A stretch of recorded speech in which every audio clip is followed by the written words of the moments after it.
33-inch tires. You can run you have to have stock suspension points, but reinforcing is allowed. And then the Pro Mod is based on an OEM chassis, but aftermarket chassis are allowed. Yeah, but they must be using stock suspension pickup points. Reinforcing is allowed, but they must run full front plastics. 1000C engine maximum and aftermarket turbos are allowed. And then the open class is open just like we say, and you just kind of build what you brung. We got a lot of great cars out there on the course, so we'll kind of give you just a quick rundown on who's going to be out there on today's course. But one of the biggest single difference between this and the champ races is the size of the tires that these guys will choose to use. Because of the rocks. Absolutely. Now, it's going to be incredible to see how the pace they put across these rocks. We're going to be seeing speeds of up to between 30 and 40 mile an hour as these guys come in. But it's not just hit the throttle and throw it across there. They've got to think about it, got to pick their lines. If these guys get a flat, their race is done. So we have a lot of amazing racers out there on course. They'll be taking off here very shortly. We have Peyton Dumford. Then it's Travis Zollinger. Mike McClure. There's Cody Quattenbaum. Jeremy Blackburn. Then Donnie Kellenberg. Jacob Versey. Then Jamie McCoy. Paul Wolf. Now, Paul Wolf, we'll come back to him in a minute. But Aaron Lynch. Matthew Walraven. Then we have Tyler Rimmereed. And his dad, Todd Rimmereed. And then Brandon Anderson. Dustin Robbins. Then Josh Owen. Cameron Zollers. James Cantrell. Thomas Ram. Then Aiden Gilbert. Carson Atkins. Chris May. Rob McCullough. Garrett Toombs. Brian Hamby. Then Levi Metzinger. Bill Hilliard. Patrick Murray. Mike Park. Tyler Gibbs. Ryan Rockhold. Jason Sush. AJ Stratman.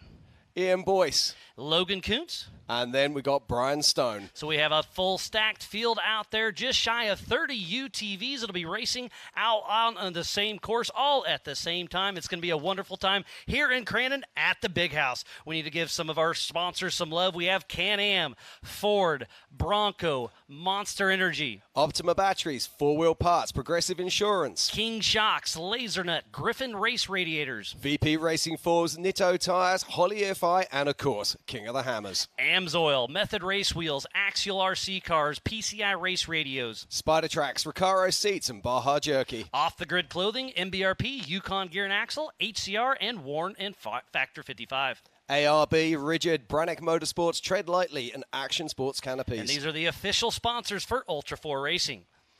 Now, these guys, they're all lining up down here, and they are so desperate to show you what they can do with these machines here at the Big House.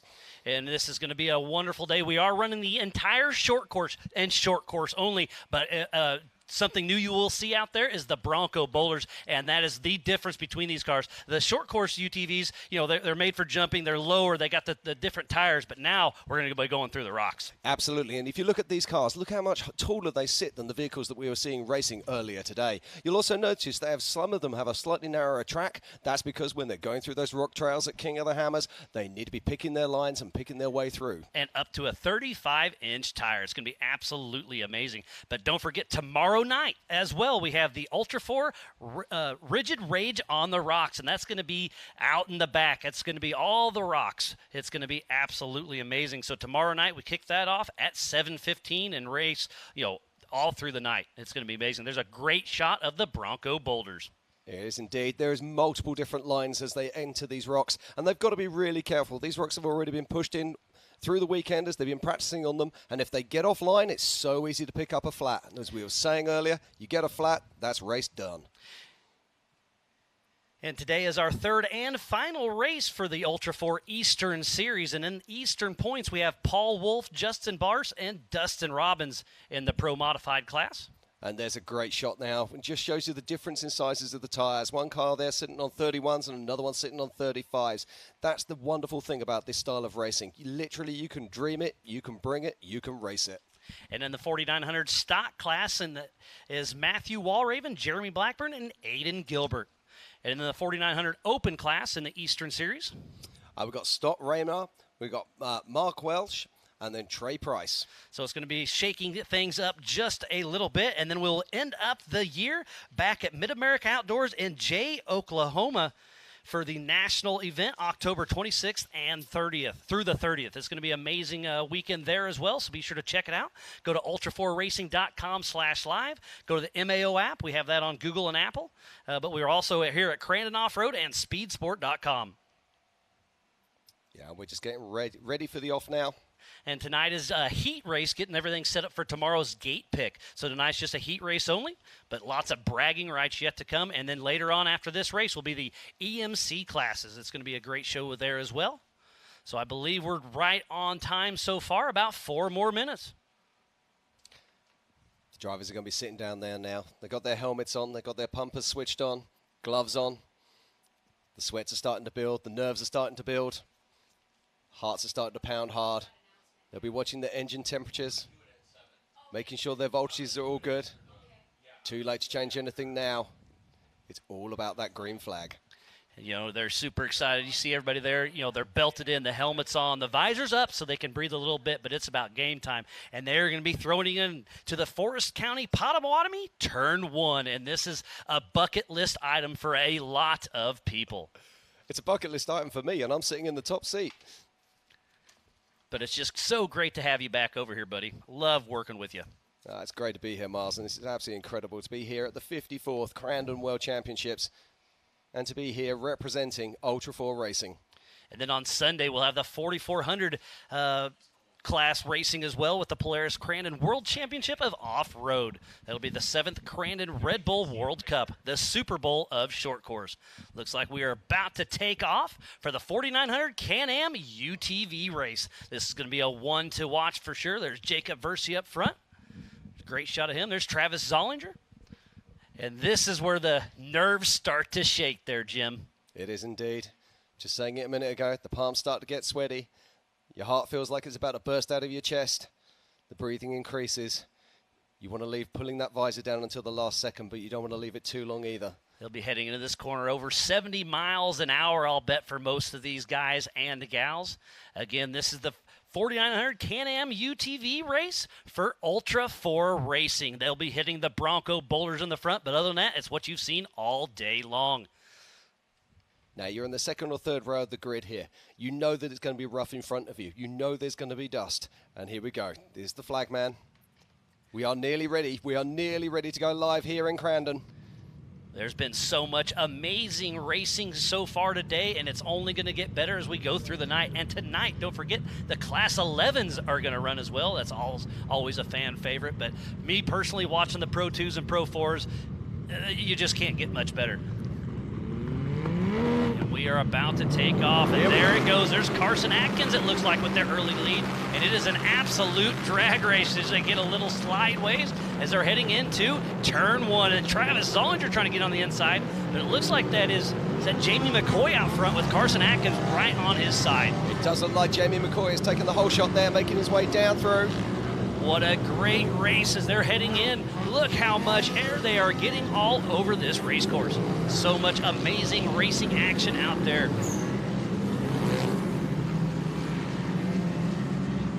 Looks like there's Carson Atkins. There's Travis Zollinger on the inside. Remember, we have 3 classes racing right now. The Open, the Stock, and the Pro Modified. They're making their way through the gravel track. Oh, big moment there for one of our drivers. Carson Atkins still running super strong with Travis Zollinger trying to run him down. There's the 979 out there running strong. Oh, so I was wrong. That is not Jamie McCoy out front. That is the 979 of Jack Letourneau. It is indeed. We both picked that one up wrong. And then Chris May is right behind him, sitting in that second position. Indeed, and just look at the pace of them as they come across this rocks. We were saying to you about 30, 40 mile an hour. That's what we're getting. And that is awesome. And like I said, that's what makes Ultra 4 so much different is the rocks, and that is what they love to do. But I love that these cars can do a little bit of everything out on course. Indeed, and the 979 of Jack Letourneau already picking off lap traffic. Our leader is out front strong, but Carson Atkins is all over his tail. There's Can-Ams, there are Polaris, there's Yamahas out there, and they're fighting this little slippery track as they're going through the Cowboy Corner. This is the Progressive Crandon Classic, and this is the 4,900 Can-Am UTV prelim #1 here Saturday night at the Big House. Travis Zollinger on the inside, running strong, still trying to take down Carson Atkins. They're making their their way across those jumps there. Ryan Hamby, Chris May, Hogan. Ooh, Zollinger gets a little crossed up off that jump, but that is a single seat Can-Am. There's the Polaris gravel pit.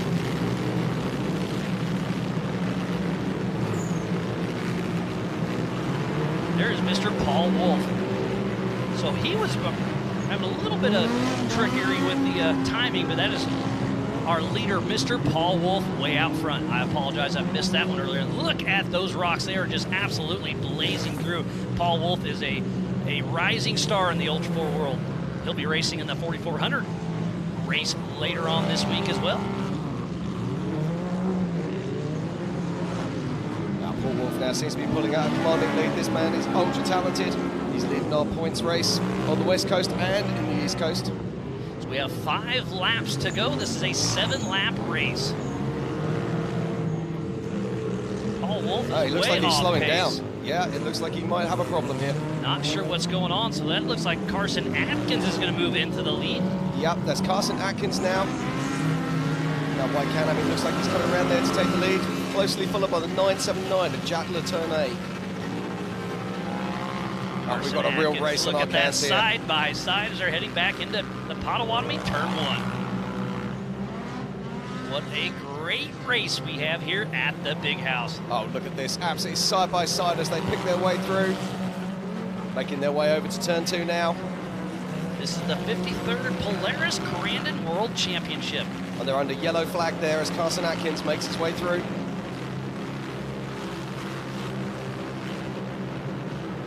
What an amazing day we have here, and the weather is absolutely beautiful, but I do hear a little hint of rain later on this evening. We'll see if that shakes things up for some of our races later on this evening, and could change it for the rest of the weekend.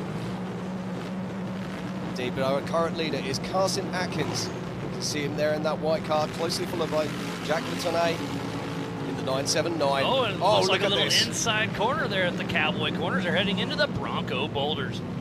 Carson Atkins really pushing strong because he feels the heat behind him. Just look at the way they pick off those rocks. Absolutely effortless. Put these UTVs to work on those massive rocks. Oh, and that's our race leader. That is Carson Atkins. Hits the outside of the wall and comes through Jack Letourneau to take the lead. But a huge bicycle who's able to say that he does lose a position, but at least he kept the car on all 4 wheels and still going. Looks like he gets past. Welcome to Crandon, Carson. And he surrenders another place as the 823 of Levi Metzinger passes on his way through. So Levi Metzinger sitting in that 2nd position as we speak. Carson Atkins, Jack Letourneau, Levi Metzinger, Travis Zollinger, Jacob Versey, Jamie McCoy, Dustin Robbins, Brian Stone, James Contrell, followed by Brian Hamby and David Fisher. And then Andy Ives, Tyler Rimmery, who just ended up on the podium in that last race, Tyler Gibbs, and Mike McClure. I'm just looking here right now. It looks like Carson Atkins might also have a flat on that right-hand side front. So tough break there for Carson. Levi Metzinger still running strong, trying to chase down Jack Letourneau. Yes, right front flat on Carson Atkins, you called that.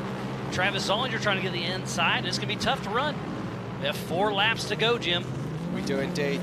Travis Zollinger, of course, running a completely different looking type of machine as he out-jumps Carson there, making his way into the bends. Travis Zollinger, Mr. Zollinger Racing Parts himself, is in a single-seat Can-Am custom built, but it is an absolute work of art as they're coming through the Bronco Boulders.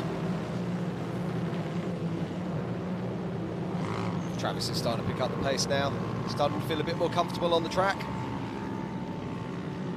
And how awesome is it to bring Ultra 4 into the Big House and just be able to come out here. Like I said, it's a bucket list for so many people just to come here and watch, but to get out on the track is something special for our racers. Yeah, and our current race leader is 979, Jack Letourneau, as we're watching 0618 right now. That is Aiden Gilbert. His dad, Casey Gilbert's riding shotgun. He'll be racing in the next race. No, he'll be racing tomorrow. He stepped into the 4400 class. I was going to just about correct you, but you called yourself. So there is the 979, our current race leader. Passing Peyton Dumford. Her and her dad, Jarrell, are racing out there.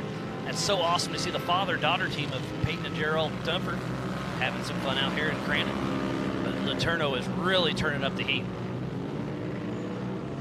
Yeah, he's looking good there as he comes on through turn 1.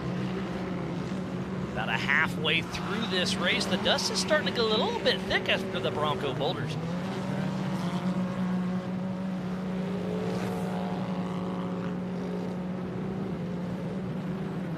Just watching our current race leader there. Looks like he's a little off I was pace. just about to say, I didn't want to call it. You are right there, Miles. But don't forget, these guys have spotters. They could be sitting there and tell him, hey, you're happy, just hold your current pace. And but with the flat tire, Carson Atkins is really keep pushing on. Yeah, I think he might also have a broken ball joint there. Just seemed to be an awful lot of lean on that front tire.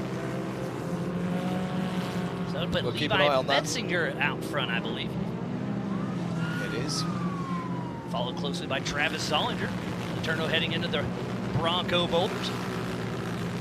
Again, tomorrow, make sure you tune in. We will be heading out to the Ultra 4 Rigid Rage on the Rocks. It's going to be one heck of a party. There's a live band. There's a lot more rock sections back there. It's going to be absolutely amazing. So yeah. Letourneau has left front axle or something going on, so that's why he's off pace. Goes Jake Versey making the pass on Letourneau. That's Carson Atkins. He doesn't know when to surrender, does he? Still pushing hard there, even with that right-hand side front flap. Getting around Garrett Toombs. Carson Atkins still pushing strong. We keep talking about that, but it's really tough because these rocks really take a beating on these cars. They do indeed.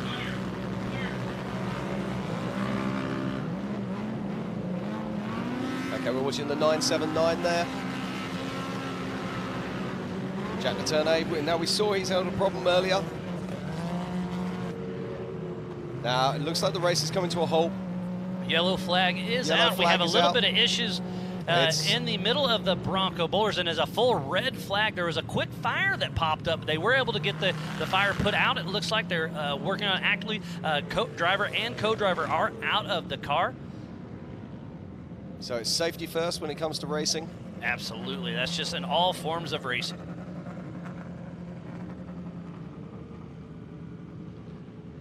What a tough break that is, but like again, the Crandon safety crew out here does such an amazing job to keep everybody safe and sound. We've been working with them on the back side of things, cleaning up and working on building the course out back and everything. And the Champ Off-Road team here at Crandon has been a huge, huge help. Yeah, they're absolutely second to none. Real, true professionals. So let's kind of give a little regroup on where we're at out on course. Up front is Levi Metzinger. In second place is Travis Zollinger. In that third spot, Jack Letourneau.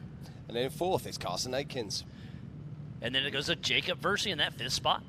And in sixth is Jamie McCoy. In seventh position is Brian Stone. In eighth is Dustin Robbins. In ninth position, James Cantrell. In 10th is Todd Remeda.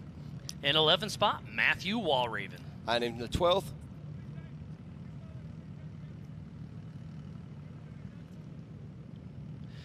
so while we have a little break in the action, we're going to take a quick break and we'll be right back after this. AMSOIL runs on freedom and has since 1972. We changed the industry by formulating the first API-qualified 100% synthetic motor oil. The rest of the market has been trying to follow our lead ever since. But a head start is a head start. We punish our products firsthand in our world-class laboratories and beyond, because some things can't be learned from a test tube. Run with us. Some give their weekends. Some devote their entire lives. All we need are the moments of courage, of resilience and ingenuity, devotion, integrity, selflessness and excellence. Full-time, part-time, in or out of uniform. All we need is the best of you. How many moments can you give?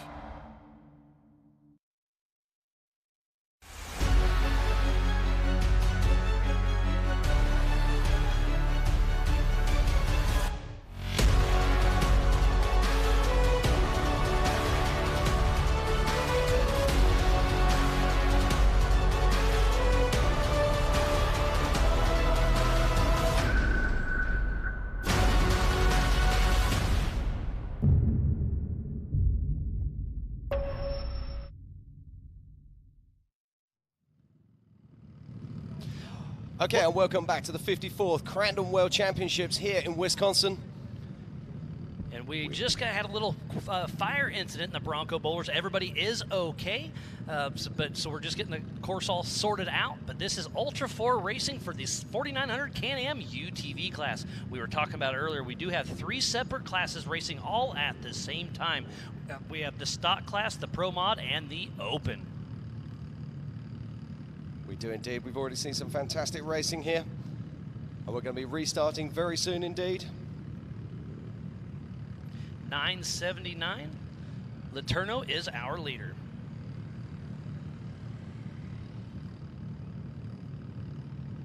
Okay, as we're waiting for things to get going here. Now, Miles, after this race is finished, we've got another Ultra 4 race coming in. It's going to be the EMC classes. Tell us a little bit about those. Yeah, so we have 3 separate classes in that one as well. We'll have the 4500 Yukon Gear and Axle Modified class, the 4600 Spider Track Stock class, and the 4800 Brannick Motorsports Legends class. That is coming up next. But right now, we are still in the 4900 Can-Am UTV class. And we are back off green light racing. And then we are back in the Bronco boulders. There's Patrick Murray making it. Oh, there's AJ Stratman getting a little crossed up. And that just goes to show you how big these boulders are for some of these little UTVs. Up to a 35-inch tire. There's Mike McClure checking up, battling it out with Stratman. And Levi Metzinger is our leader out front, followed closely by Travis Zollinger.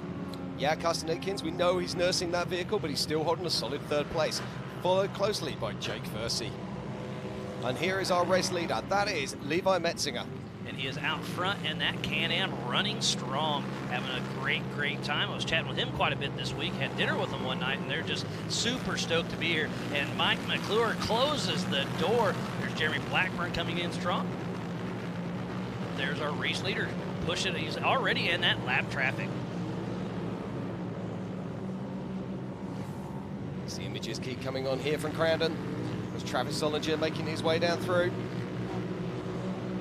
These cars are absolutely giving it all they got. These guys and gals are having an absolute blast.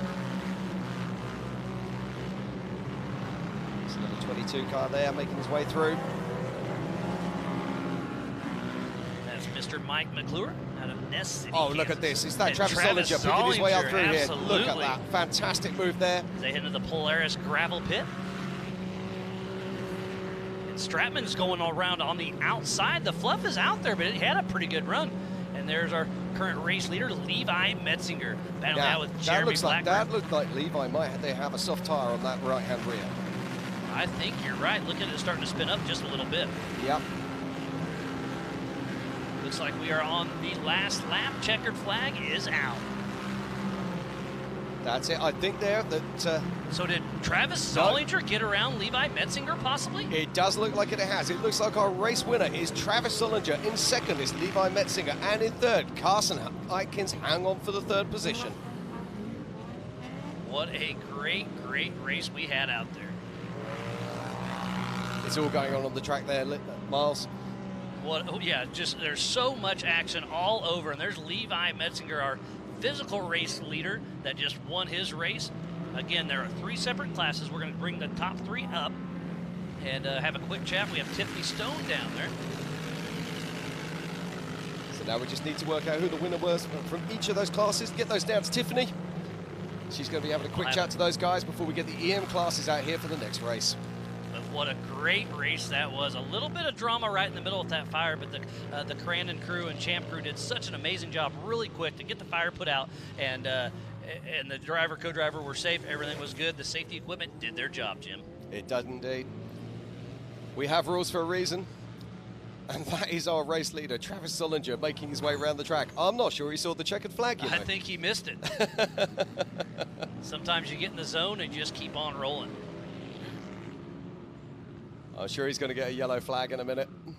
Well, a yellow flag because there's a caution yellow. There's a car that's turned around. But when you're in this position, you don't want to take a chance. You just keep on pushing. What a great race we just watched. It's been a great racing all day long here for the 53rd Polaris Crandon World Championship of Off-Road Racing. We are in Crandon, Wisconsin at the big house. So we're going to take a quick break and we'll meet our renters right after this.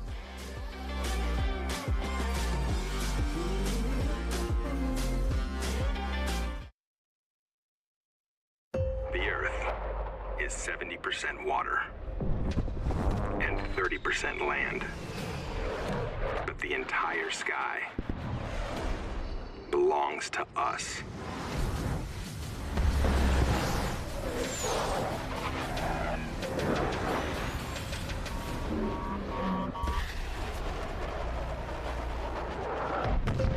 Copy that. Aim high, Airman. The miles take their toll on a truck and trailer. That's why we brought together a family of companies to the transportation industry. Blaine Brothers for 24/7 truck, trailer, towing, and mobile service. North American Trailer for 24/7 truck, trailer, tank, towing, and mobile service, including new and used trailer sales. Truck-Align for frame, suspension, and alignment services. Hydraulic Specialty for a deep inventory of pumps, cylinders, and fittings, plus custom hydraulic solutions. One family of companies. Everything you need for the road ahead.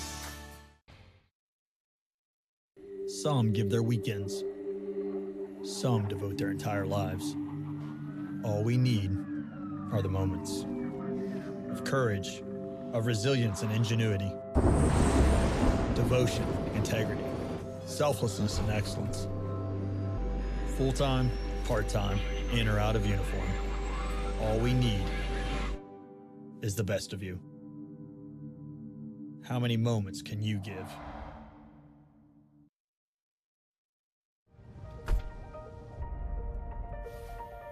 Overlanders and crawlers,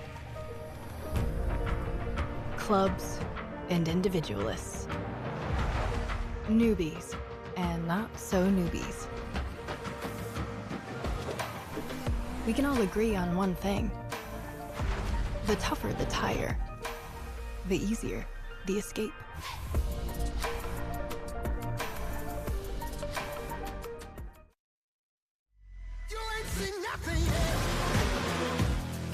Yeah, I got that right turn. We're good.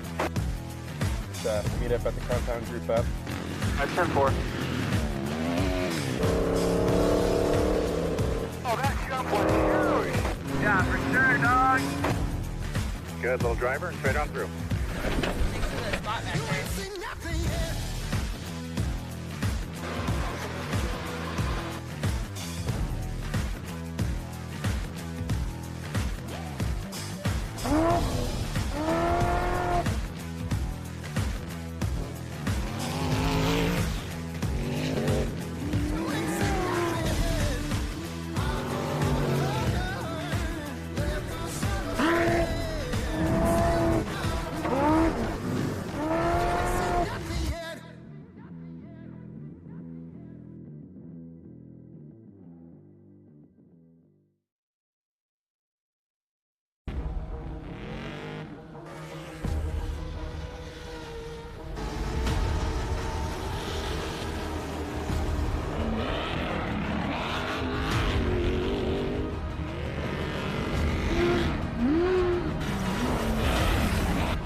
eBay Motors has parts for new cars, new parts for old cars, and new parts for cars about as old as I am. eBay Motors has 122 million parts. That's insane. And I can order from my phone right under the car. They have all the right parts at the right prices. Now I can go to eBay Motors, find everything I need, and spend the rest of the weekend working on this baby.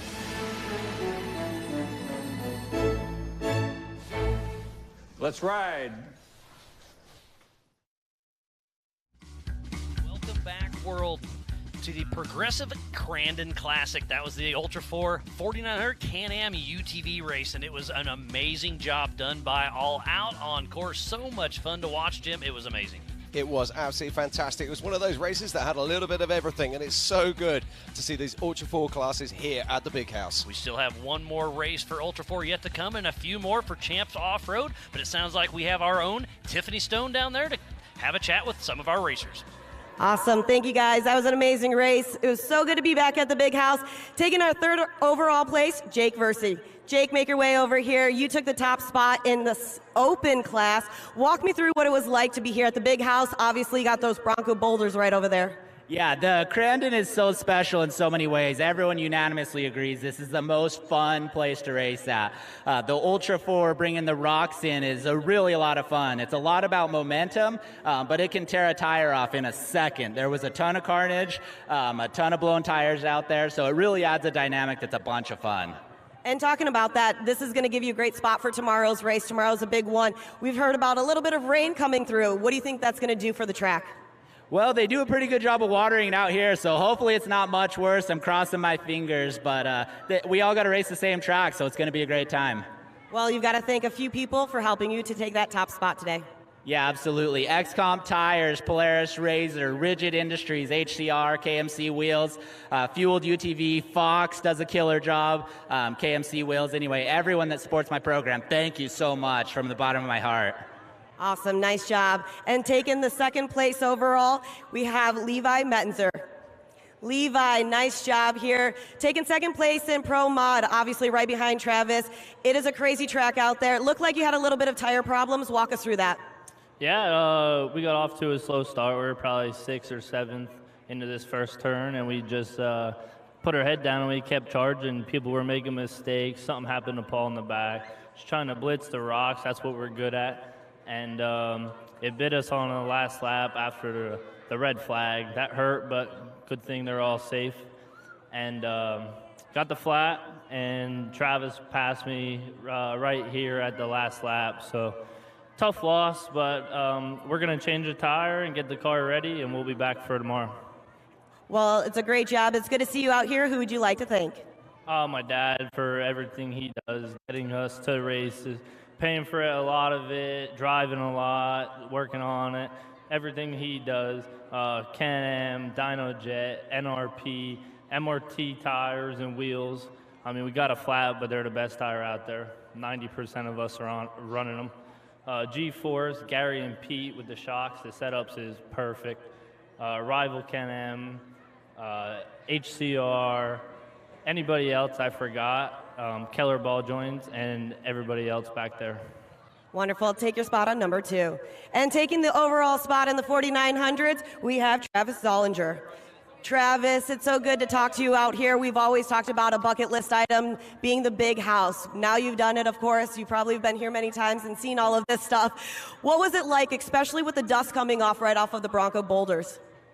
Yeah, the dust going into the boulders was the worst part, to see what's going on in front of you. But you just trust that the guys are moving and hope they're moving. Well, we always talk about, being here, the vibe, the emotions. In one word, what does Crandon really mean to you? Oh, man, the kids. The kids, this is the future of it, so it's so great to see you out here. Tomorrow's going to be a big day for you and for the rest of this class. Taking first overall, first, of course, in the Pro Mod. Who would you like to thank? Oh, for sure, all the guys back at ZRP, Apex Engineering Machine, my family, my wife came out here with us. My in-laws came to watch for the first time, so that's cool. The fans for being here, Fox, BFG tires, they're unbelievable. Warren, Baja Designs, K&T Performance, they make my car fast, and it's fast. Let me think, Mike for tuning my shocks, Riley for prep, FK rod ends, of course. They hold us together. They're awesome. I'm sure I'm forgetting somebody, but they all help us get here, and thank you. Well, Mike, Travis, hop up on number 1. A big round of applause for your top 3 overall finishers in the 4900 class. Back up to you guys. Thank you, Tiffany, and what a wonderful race it was for the 4900 Can-Am UTV class. Jim, what a great job that was. It's going to be a lot of fun. It is, Miles. It's absolutely fantastic to see the 4900 classes out there. But coming up shortly, we're going to have the EMC classes. We're going to see the 4500s, we're going to see the 4600s and the 4800s. We're going to pop out for a short commercial break, and we'll be right back. See you soon.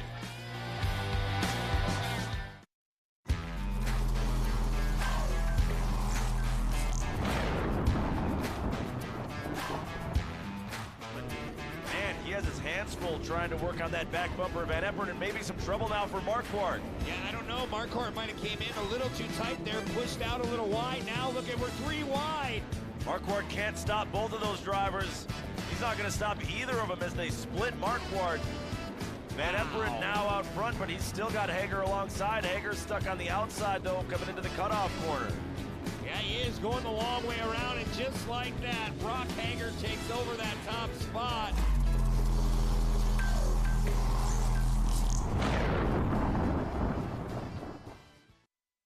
AMSOIL runs on freedom and has since 1972. We changed the industry by formulating the first API-qualified 100% synthetic motor oil. The rest of the market has been trying to follow our lead ever since. But a head start is a head start. We punish our products firsthand in our world-class laboratories and beyond. Because some things can't be learned from a test tube. Run with us. It's your Uncle Cooper. Your SUV is a multi-purpose tool, like a corkscrew fish scaler. And that means your tires should be multi-purpose too. Like these Cooper rugged Treks. They're tough, but also run smooth as butter. And with dual sidewalls, it's like having a multi-tool that can look like a completely different multi-tool. Don't take that idea, by the way. I'm gonna patent it. Go with the Coopers. Cooper. The miles take their toll on a truck and trailer. That's why we brought together a family of companies to the transportation industry. Blaine Brothers for 24/7 truck, trailer, towing, and mobile service. North American Trailer for 24/7 truck, trailer, tank, towing, and mobile service, including new and used trailer sales. Truck-Align for frame, suspension, and alignment services. Hydraulic Specialty for a deep inventory of pumps, cylinders, and fittings, plus custom hydraulic solutions. One family of companies. Everything you need for the road ahead. The Earth is 70% water and 30% land. But the entire sky belongs to us.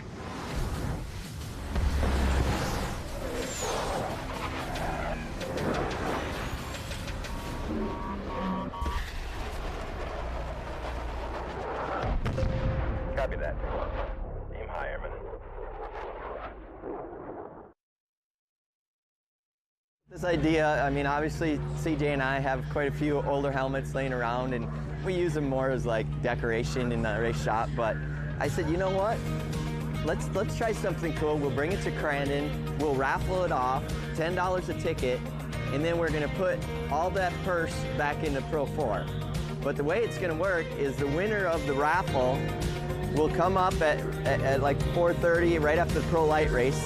They're gonna pick a number from 4th to 11th, because I don't want the top 3 guys in there, you know, because they're already doing good.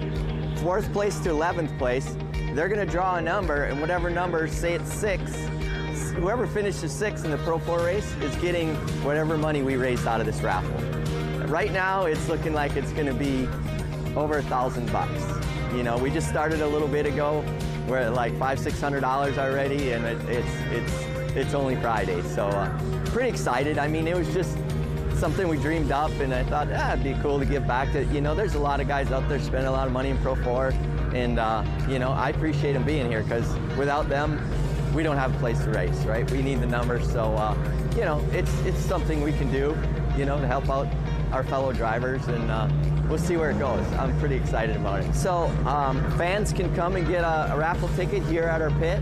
We're going to be doing it all day Friday, all day Saturday till probably 4 o'clock. And then from there, we're taking the helmet up to the announcer's booth, and Shane's gonna, you know, get everybody in, and we're gonna pick the number. You have to be present to win. So, and we'll have your phone number, so maybe you don't hear it, we're gonna call you right away, and then we're gonna need that person up to draw the lucky finisher on who's gonna get the pot. Well, so this is one of the vintage Johnny G helmets from probably back in, I'm gonna say 2004, when I was knocking out championships nonstop. Can't do that anymore, but you know, it's the real deal. It's a race helmet, AP design, monster, signed by me and CJ. So, you know, I think it'd be a cool trophy for somebody.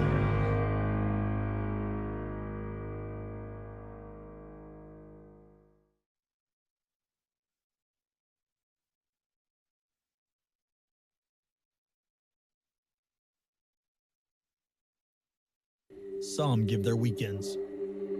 Some devote their entire lives.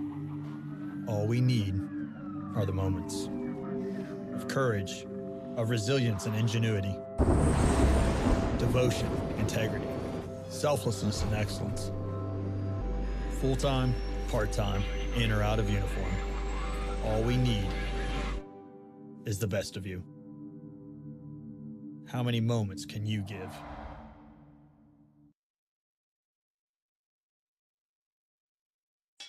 It's your Uncle Cooper. Your SUV is a multi-purpose tool, like a corkscrew fish scaler. And that means your tires should be multi-purpose too. Like these Cooper rugged Treks. They're tough, but also run smooth as butter. And with dual sidewalls, it's like having a multi-tool that can look like a completely different multi-tool. Don't take that idea, by the way. I'm gonna patent it. Go with the Coopers. Cooper! AMSOIL runs on freedom and has since 1972. We changed the industry by formulating the first API-qualified 100% synthetic motor oil. The rest of the market has been trying to follow our lead ever since. But a head start is a head start. We punish our products firsthand in our world-class laboratories and beyond. Because some things can't be learned from a test tube. Run with us.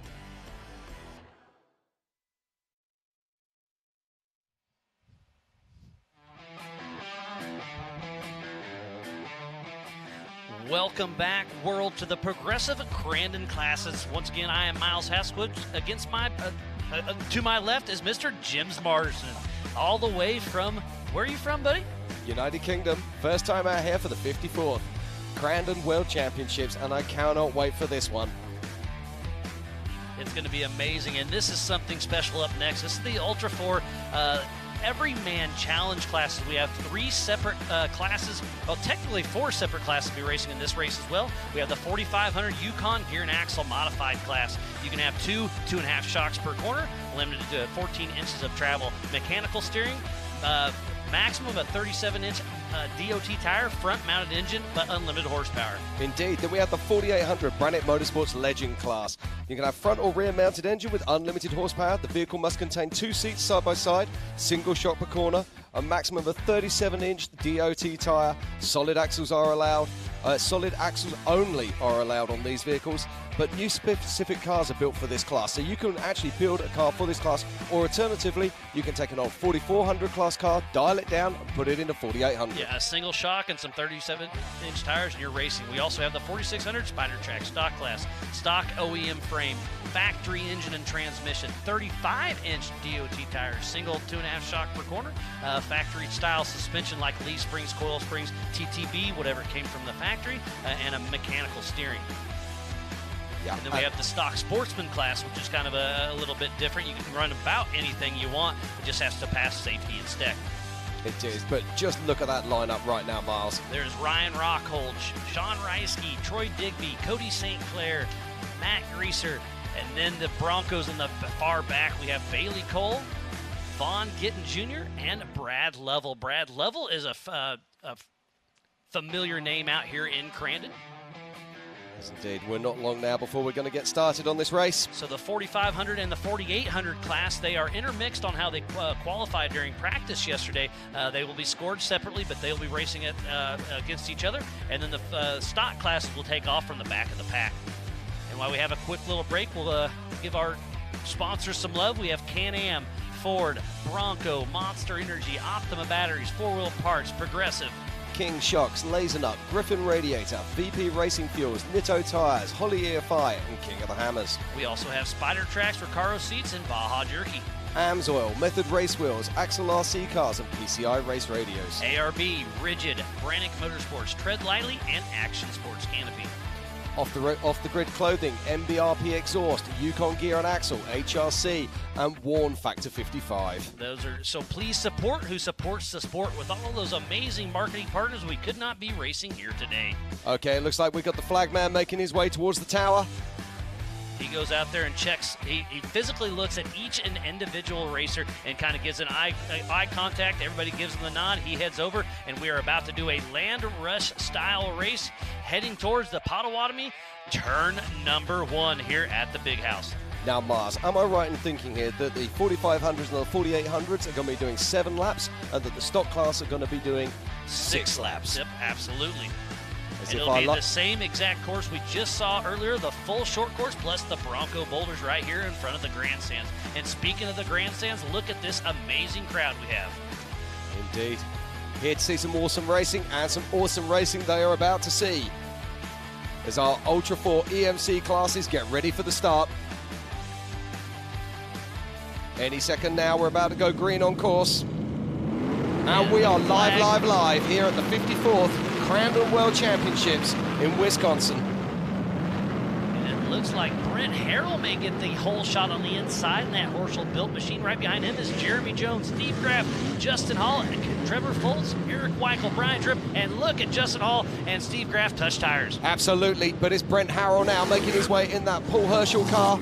And Jeremy Jones is right behind him, Justin Hall, Steve Graff. This is going to be a great race, Jim. Yeah, I was chatting to Justin Hall yesterday. He's really super pumped about this. He wants to show the world what he can do, but it's all about Brent Harrell right now with Jeremy Jones just behind him and then Justin Hall. And look at these Ultra 4 cars out there racing, doing such a great job, having so much fun out here at the Big House.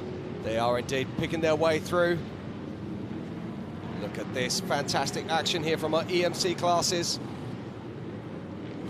As the lead cars wake their way up through. There's Jeremy Jones, Steve Graff, Justin Hall, Ryan Webb, Ryan Rockhold. Again, there are 3 separate classes racing right now. The 4,500 Yukon Gear and Axle Modified class, the 4,800 Brannick Motorsports Legends class, and the 4,600 Spider Track Stock class. But it's all about that young man now, Brent Harrell. Still in the lead as he makes his way across the rocks. In second place is Jeremy Jones, and just behind him. I missed him. We'll see who that was. I think it was Steve Graff. It was Steve Graff. And look at him drifting out here. These are 4-wheel drive vehicles doing amazing things. These cars are the Swiss Army knife of off-road. We race King of the Hammers, Crandon, Mid-America Outdoors, Sturgis, California, Tennessee, Kentucky. We go over huge rocks, mountains, short course jumps, tight trees, mud, dust, desert. These cars can do it all and do it all well. Indeed, these are the solid axle variety. So what do we mean by that? Exactly what we say on the tin. Solid axles front and rear. Tomorrow we're going to see the 4400s, and they can have IFS front suspension if they would like. But They can today, have IRS as well, too. they can indeed. Although I don't think we have any of those here racing this weekend. But right now, it's all about this young man, Brent Harrell.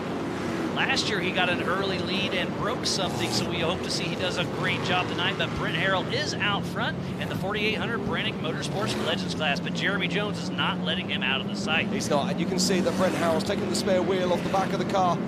Lighter is faster. It is. Jeremy Jones is still running his full race spec, though, so he's running that spare wheel. And let's talk about Jeremy Jones just for a second. He is racing in tonight's race. He's also racing on Sunday for the 4,400 class, because you can race up, you just can't race down. Yeah. But Jeremy Jones has a little puff of smoke possible. Yeah, he did. I was looking at that a little bit earlier. But people ask us, why are they still running their spare wheels? Simple. These vehicles have been set up to run with those wheels, but that smoke seems to be getting worse. Is it off a breather or something else, do we think? Time will tell. Hopefully he can keep the car going. But Brent Harrell, they are in the Bronco boulders, and Jeremy Jones is starting to reel them in just a little bit. Steve Graff, then Justin Hall. Justin Hall's in first place in the 4500 Yukon Gear and Axle Modified class. We're getting slideways with Mr. Jeremy Jones. Yeah, just watching that smoke there, I think that could just be an engine breather. Looking good at the moment. Jones on screen trying to chase down Brent Harrell. We'll see Brent's dad, Brett Harrell, racing tomorrow and on Sunday. Great to see the whole family out here, and that's what Ultra 4 is all about, is family-friendly racing. Steve Graff getting Steve Graff drifting there beautifully, closely followed by Justin Hall. Now Justin Hall races in 4500. If you look at the front of his car, you can see it's that mechanical steering link going to a steering box. Justin Hall's in a single-seat car. We're back to Jeremy Jones and Steve Graff. What a great day of racing we've had all day long, going into the night here at the Big House for the 53rd Polaris Crandon World Championship Off-Road Racing. That was Jeremy Jones we just saw there, followed by Steve Graff. Justin Hall. Justin Hall. And there's Ryan Rockholt. That used to be a 4400 car. They lowered it down. There's Ryan Taylor, Ryan Webb, Sean Reisky.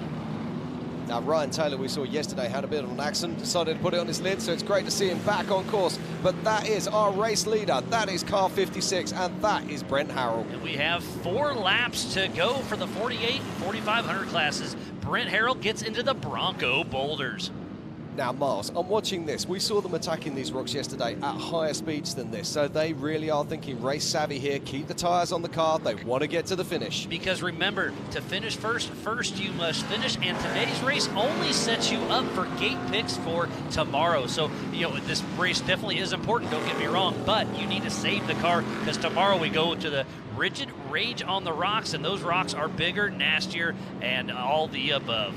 Absolutely. So when we say about the Rigid Raid on the rocks, we're talking about an extra piece of course. What they're going to do is they're going to cut out just before they get to the corner you see now. They're going to head out into the back end of Crandon, and there's a whole new rock trail out there, and I cannot wait to see that tomorrow night. Yeah, the Crandon short course is about 1.7 miles, and the Ultra Rockwoods out back is 0.75, so about 2.5 miles. We had just 3/4 of a mile out in the back. We got jumps, we got rocks, we got it all. It's going to be a one you do not want to miss. As we watch our current race leader, car 56, Brent Harrell, as he makes his way through the Red Bull Arch. We still have some great battles out in the back. It looks like Bailey Cole is out front, then Vaughn Gitt Jr., and then Brad Lovell in the 4600 Spider Track stock class. Now we saw Bailey Cole having some problems yesterday, had a flat tire in qualifying, so it's great to see that young man really pushing hard. Jeremy Jones is look at this. Now we spitting are a little seeing smoke. We saw that earlier, and it's not getting any better. Not sure what's going on, but hopefully he can keep it together. Yeah, now maybe a puff of transmission oil on the exhaust, maybe. Always difficult to tell. Jeremy Jones is running a co-driver. Dan Young's riding with him. I believe Brent Harrell is riding solo. He does have a co-driver in there, sorry. Yeah, Jeremy Jones really is within striking distance now. Fantastic drive here from the young man. They're coming around a stock sportsman car. That's Matt Presser, I do believe. Now Brent Harrell's driving a vehicle that's built by Paul Herschel, Jeremy Jones. A Trent Fabrication car. Fabrication car. Now the Trent Fab cars, they're very famous for this solid axle vehicle. Nice and low, so good in the rocks as well. And Steve Graff in 3rd place in the Steel Nuts off-road machine. So 3 different manufacturers all up front. The 4800 Brannick Motorsports Legends class. And right now it is Brent Harrell, Jeremy Jones, and Jeremy Jones is getting worse. Yeah, I'm sure his spotter in the stands is letting him know that. Yep, I don't think there's an elastoplast in the world that's going to fix that one, as we watch Brent Harrell making his way through turn 1 once again. 3 laps to go. Brent Harrell really running strong out front. Gets the whole shot and hasn't looked back. It's a great looking car, completely different to many of the vehicles that we see out on track. He debuted that car this year at King of the Hammers in February. So great to see him kind of work the new car blues through, but it's so far so good for Brent Harrell out front. And Jeremy Jones is still pushing hard. Yeah, he's not letting Brent Harrell go. But that smoke is definitely getting worse. That's definitely a bummer for Jeremy Jones. He's still trying to race this car in the EMC and the 4400 Unlimited class. And the 4400 Unlimited class will start out tomorrow night and then race Sunday as well. That the 4400 is the unlimited cars. But look how close Jeremy Jones gets to the back end of Brent Harrell here. Starting to push a little bit harder through the Bronco boulders. I think next lap we might see Jeremy Jones try to make a pass on the rocks. But Brent Harrell just seems to have that extra horsepower as they come off the rocks and pick their way back towards turn 1. There is an AMSOIL hot pits, but in a short course race like this, if you have to go into the pits to change a tire, you are not going to get on the podium more than likely. You see their lights now reflecting back off the dust. And how awesome is that going to be tomorrow night? We're going to be racing into the night, so the rigid lights will be shining bright out back, and we're going to have a great race tomorrow as well. And light strategy is going to become a massive part of the racing, as you'll see tomorrow. At the moment, you see that with their light bars blazing. Tomorrow night, you'll probably see those center bars switched off, and they'll be relying on side lights so they don't get the blinding light coming back on them off the dust. So let's go through our field right now. We have Jeremy Jones. In second place, we have Steve Graff, but I don't think that's right, because our current race leader is actually that car there, which is Brent Harrell. So our scoring is slightly off at the moment. So it's Brent Harrell in first. In second place is Jeremy Jones. In third is Steve Graff. In fourth goes to Ryan Taylor. In fifth is Justin Hall. And he's actually first in class, and then it goes to Sean Reisky. It does. Then it's Ryan Webb. Rick Levezzo. Eric Wickel. Brian Trimp. Dwayne Garrettson, Sean Rance, Cody Sinclair, Bailey Cole, who's leading up our stock class, then Vaughn Giddens Jr. and Brad Lovell. What a great race we have. And we have a couple that are already out. I saw Ryan Rockhold pull off, Matt Gresser, and Trevor Foltz, Chris Miller. But up front is still Mr. Brent Harrell as they're battling in the Bronco boulders. And just look at those lights blinding our cameraman then.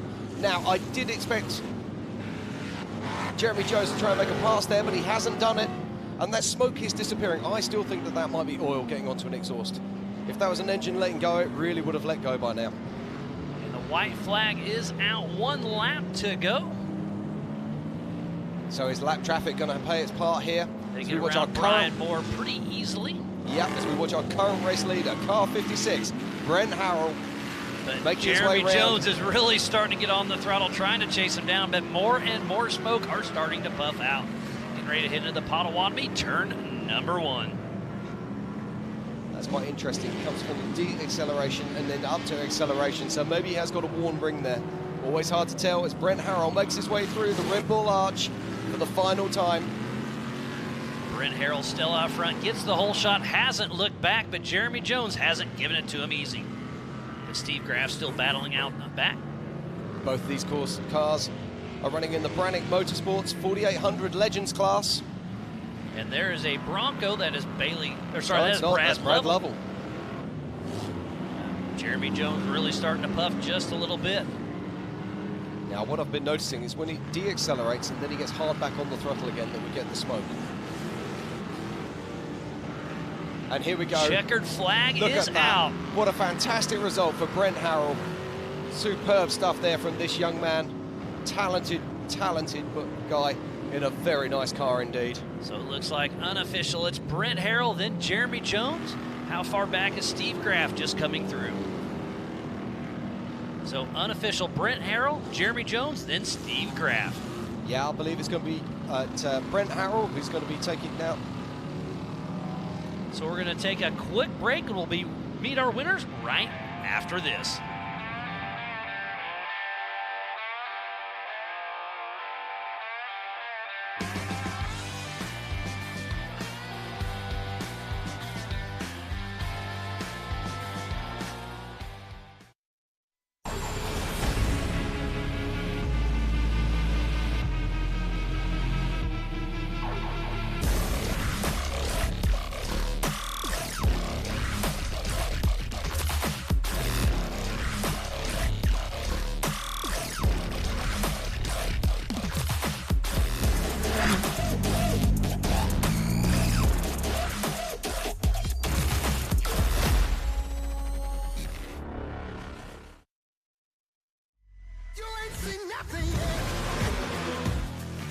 I got that right turn. We're good. Meet up at the Crandon Group F. That's turn 4. Oh, that jump was huge. Yeah, for sure, dog. Good little driver, straight on through.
Vulture's going to set up outside.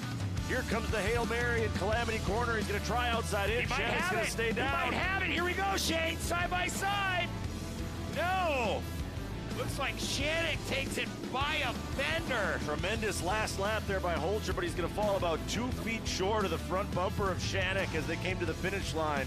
Good work. Great work by Holcher. Just trying everything.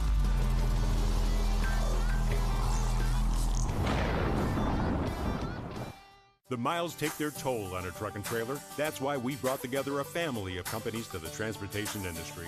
Blaine Brothers for 24/7 truck, trailer, towing, and mobile service. North American Trailer for 24/7 truck, trailer, tank, towing, and mobile service, including new and used trailer sales. Truck-Align for frame, suspension, and alignment services.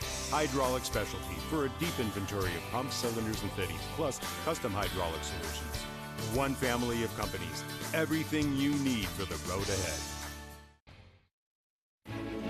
eBay Motors has parts for new cars, new parts for old cars, and new parts for cars about as old as I am. eBay Motors has 122 million parts. That's insane. And I can order from my phone right under the car. They have all the right parts at the right prices. Now I can go to eBay Motors, find everything I need, and spend the rest of the weekend working on this baby.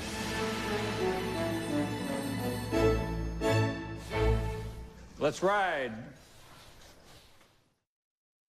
Nitro Rallycross, cars that fly and tracks that thrill, is coming back to Minnesota. October 1st and 2nd, the world's best drivers will strap into Rallycross's fastest new race cars and battle head-to-head at ERX Motor Park in Elk River. Watch American icon Travis Pastrana take his electrifying FC1X up against Formula One legend and champion Jenson Button. Nitro Rallycross delivers 2 full days of extreme racing excitement. For more info, visit nitrorallycross.com.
Some give their weekends.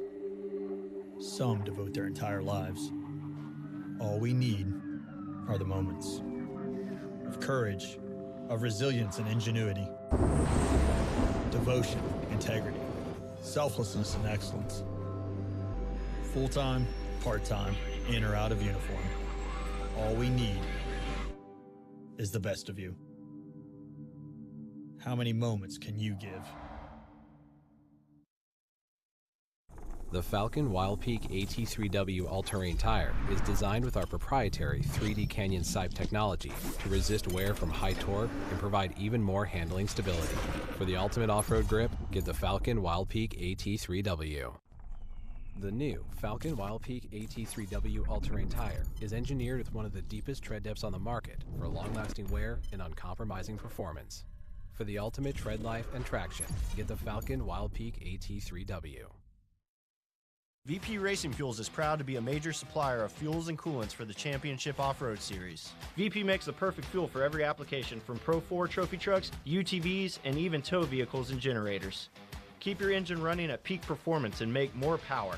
Try our new VP coolants to keep your off-road rig running cool. Available in Stay Frosty Race Ready formula, which is glycol-free and track approved. And Stay Frosty High Performance with freeze protection for street applications and colder temperatures. Visit vpracingfuels.com for more.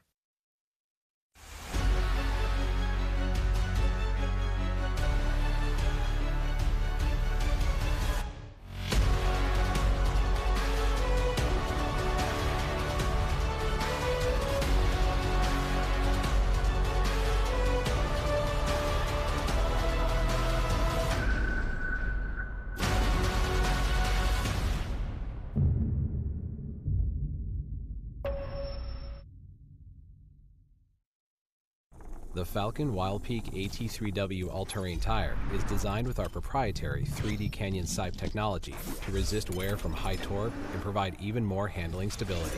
For the ultimate off-road grip, get the Falcon Wild Peak AT3W.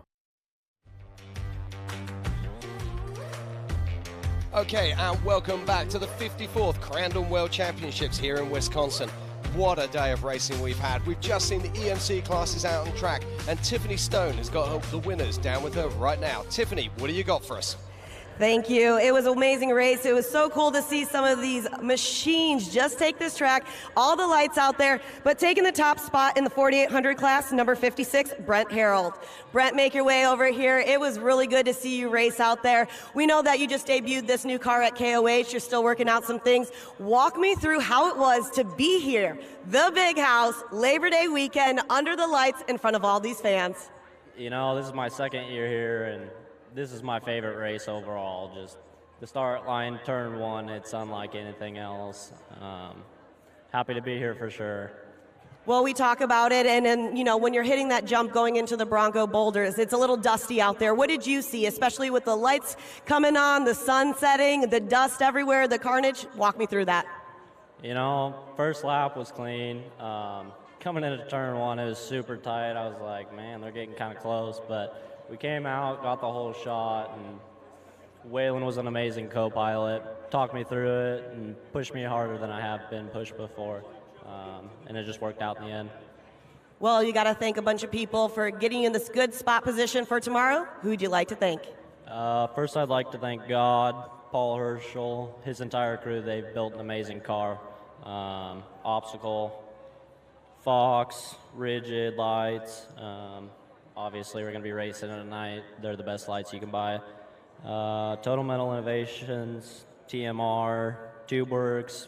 I haven't had any issues with my diffs all year. So, Brett Schmid Trucking and Max Titans. And then my dad and family and everybody that's out here helping us get here.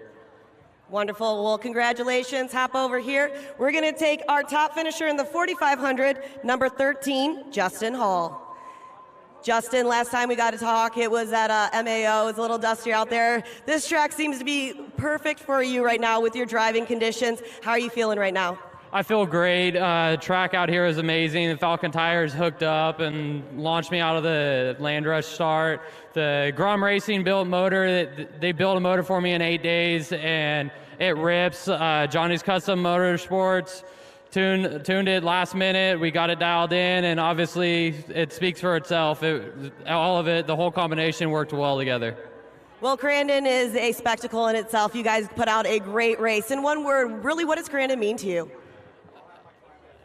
It was a bucket list race for me. Like last year was my first year here, and I will never miss it again. So it's kind of like a 2-word with hyphenated bucket list, but we'll call that. Well, I know you got to thank a bunch of people.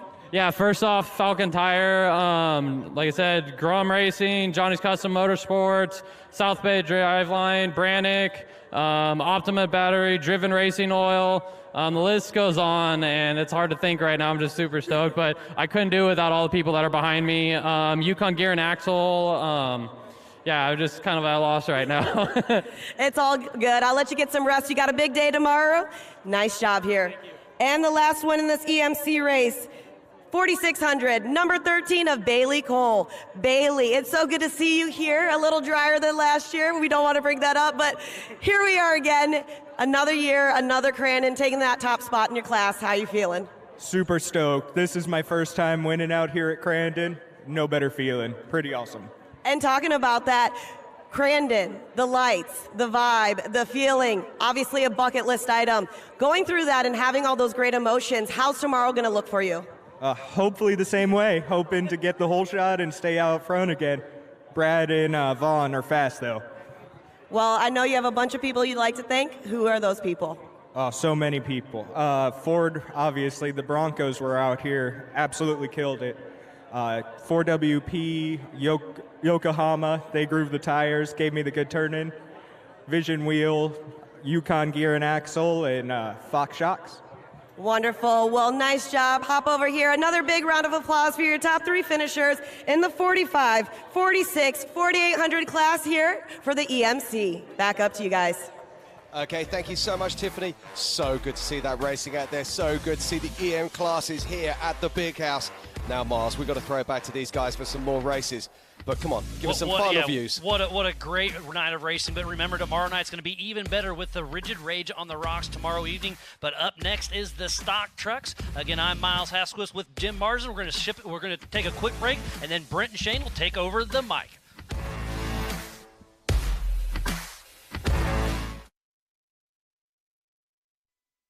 AMSOIL runs on freedom and has since 1972. We changed the industry by formulating the first API-qualified 100% synthetic motor oil. The rest of the market has been trying to follow our lead ever since. But a head start is a head start. We punish our products firsthand in our world-class laboratories and beyond. Because some things can't be learned from a test tube. Run with us.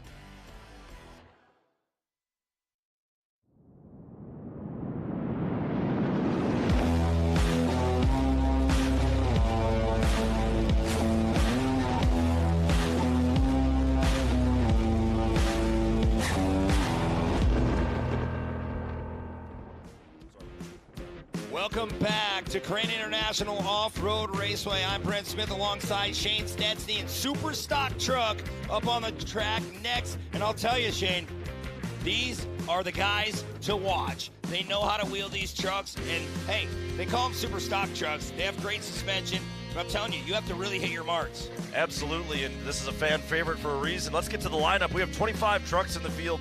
Scott Belanger and Trey Beauchamp are on row number 1. Then it's Joe Machosik and Nick Bing. Row number 3 is Ben Holcher and current points leader Kyle Cooper. Then it's Ron Cosiza, Braden Beauchamp, Darrell Wold Jr., TJ Struck, Colt Wurzba, Scott Heikkila, Matt Pyburn, Cody Summers, Mike Villian, Kenny Wilson, Zach Gudenkoff, Mitch Dorr starts 18th. Then it's DJ Jorgensen, Josh Minton, Justin Monty. Wildman Willie Freshour starts 22nd. Charlie Wilson, Cody Conrad, and Jamie Kleikamp. Welcome back to both of those two drivers. It's been a while since we've seen Cody Conrad out here, and Jamie Kleikamp decided to dust off the old girl and get back to the racetrack as well. Good to see those guys back out in the field. Yeah, absolutely, Shane. Jamie Kleikamp back in the field. Multi-time winner in this class. Look at Braden Beauchamp trying to button up right away. Trey Beauchamp on the outside pole. We'll see what goes down. Green flag flies, and man, he opens the door right away on the bottom. Yeah, Belanger moved way over trying to find some dry line. You can see they put a little bit more water down once again here at Crandon International. Yeah, definitely going to be a little slick here in the first couple laps as they're going to fly off that jump, heading back towards the gravel pit. Gotta love super stock racing under the lights here at Crandon. Look at Kyle Cooper with that great run on the outside. Wow, Belanger just shut the door, but there goes Trey Beauchamp to the inside. And yeah, man, a lot of speed going into that gravel pit. Kyle Cooper with a 24-point lead over the field coming into this round 11 race. I talked to him earlier this week. He said he's very confident, feels very calm. He's just got to go out and take care of business for 2 races. He wants this championship so badly. He has his eyes set on a pro truck class. Yeah, absolutely. A lot is going on here in AMSOIL Championship Off-Road. Kyle Cooper really trying to dial that truck in early. He wants his points championship. Well, now they got to chase down Nick Bing, though, and Bing has started to pick up some momentum over the last couple of events. He was the winner back in round 10 at Bark River, and there you see one of the rookies in the class, Scott Belanger. That truck knows how to win here at Crandon as well. Belanger's been a fun guy to watch this year. Yeah, absolutely. Look at that. Kyle Cooper tank swapping that truck off that flyaway. So cool to see the lights on here in Crandon. How about Joe Machosik running up in the top 4? The last time these fans at Crandon saw Joe Machosik, he was tumbling through turn 1. We didn't know if he would race again this year. Yeah, absolutely. Joey really putting his head together. That team got that truck back up to par. There's Holger now. Ben Holger coming into our screen, that 844.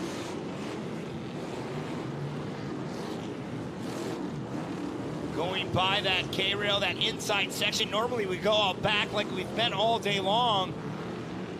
Yeah, Holger still has a shot at the points title as well, but like I said, 24 points behind Cooper entering this race. He has to get in front of Cooper and then some. So the clock is ticking on the 844 Ben Holger. Wow, Nick Bing bonsaiing off that flyaway jump. Going into the gravel pit. Bing, he stays up a little bit higher, trying to keep that cushion alive. I think Cooper right now is just being really patient. Like I said, he knows exactly what he needs to do to lock up this championship. He's just trying to take care of business right now. Yeah, absolutely. You don't want to go too fast. You don't want to go too slow. You don't want to get into any kind of carnage. You want to just keep moving forward, but it's hard to tell Kyle Cooper to chill out. He's out to win these races. Well, they'll come through the cutoff corner once again and onto the front straightaway here at Crandon International Raceway. Nick Bing about 1.5 second lead over Scott Belanger the last time past the finish line. Look at Cooper getting a little crossed up there. Wow, crossed up for Cooper, but Belanger really hit hard on that right front. And we'll have to babysit and see if anything is going to be causing any damage on there, because I'll tell you, that was a hard hit into that hole. Here comes Cooper now to the inside. Cooper takes a look to the inside of the Polaris gravel pit, not able to get that truck to rotate in on time to try to make the move. He'll fall back in line behind Belanger, but Josik and Holcher still part of that fight as well. That's just letting Nick Bing run away a little bit as we are about to come to the halfway point. Wow, already, Shane, the halfway point, you're right. The yellow and red flag is being displayed. Yeah, there it is. Halfway point has been reached here. Wow, Nick Super Bing. stock truck. Look at this, though. Our top 4 all the way down to Ben Holger. Everyone in 56-second lap times. All the way down to Braden Beauchamp now. Braden Beauchamp, your fastest lap of the race so far. This is going to be a really fun second half of this one. There's those points that we talked about. Kyle Cooper with a 24-point lead over Ben Holger. Cooper did not pick up any bonus points, so that interval has not changed yet. You see Bing still with a chance as well. He's doing all he can right now, Nick Bing. So as of right now, Bing is actually tied with Ben Holger after he picked up those 2 bonus points. Oh, really? Yeah, looking at those lap times, man, 56.5 seconds, plus or minus a tenth.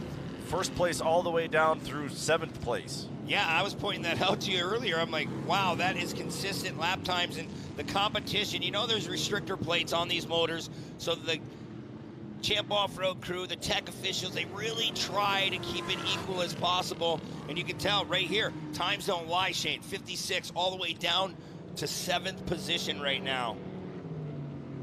As the ChristianCarsOnline.com pace truck is He's going underneath the Polaris flyaway jump banner. Boy, this restart's going to be huge. Yeah, I mean, Nick Bing was just so flat out fast for that whole first half. I don't know if anybody really has anything for him. We'll see, though. Belanger, we know he can be aggressive when he wants to be, so I expect him to take a shot right on this restart. It'll be interesting to watch Cooper. Like I said, he knows exactly where he stands in the points. He wants to save the truck for tomorrow, make sure he can get to the end of the season. Tomorrow, the World Championship is on the line.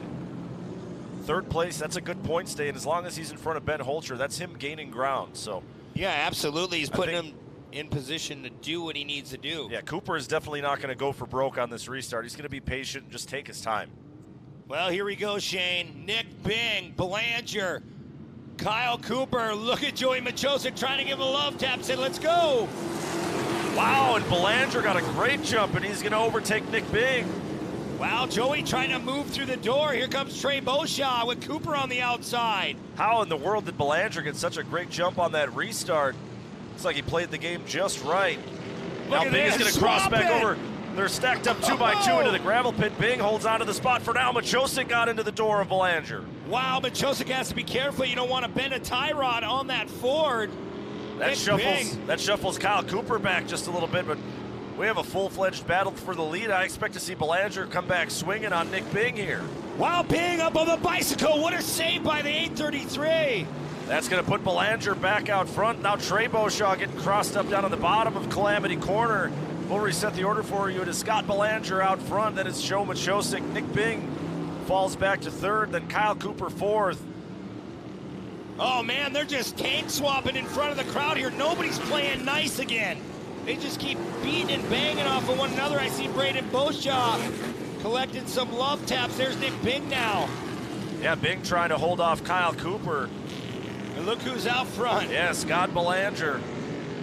Looking very, very good.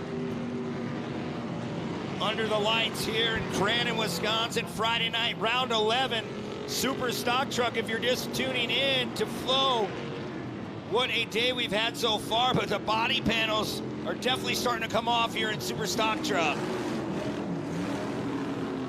Well, another lap complete, about a minute and a half left on our race clock.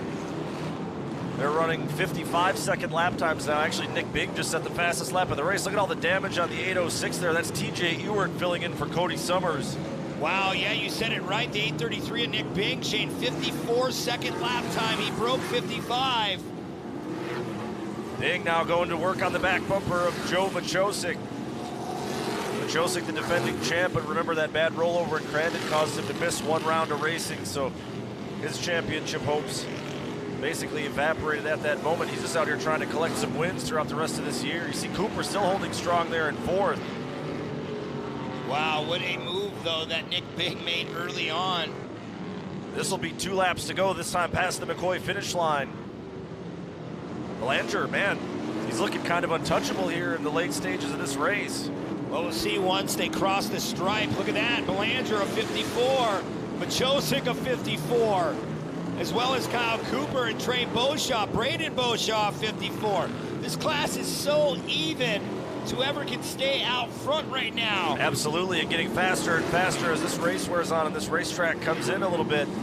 Bing took a look there on the inside of Joe Machosik through turn 2, but not enough space there to make the move. Belanger with about a 6-7 car length gap. Here comes Nick Bing. I'm watching Cooper in that 873.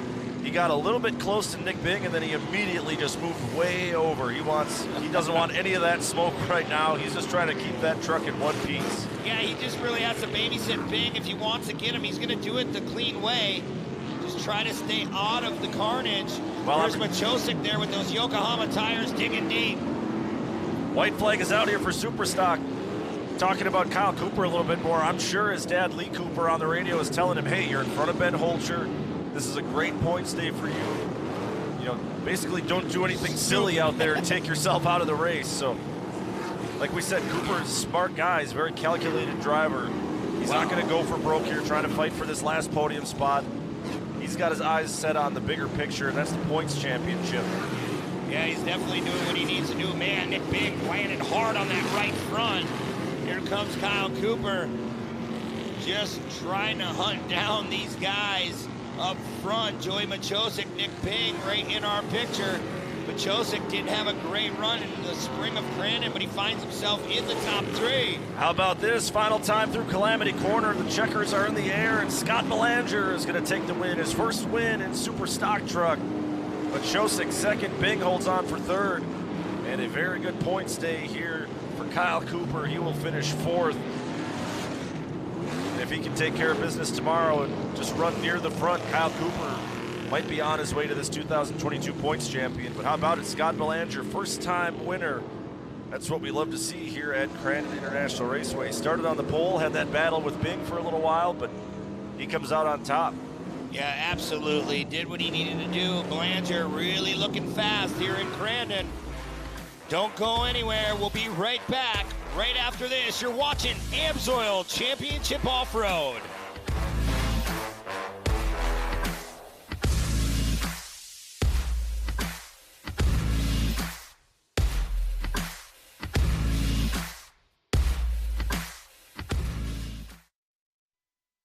AMSOIL runs on freedom and has since 1972. We changed the industry by formulating the first API-qualified 100% synthetic motor oil.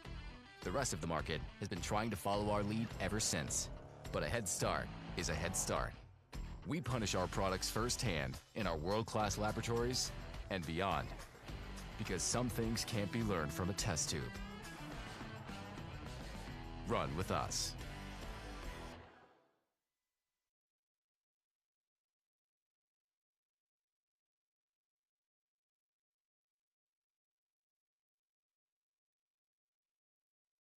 Some give their weekends.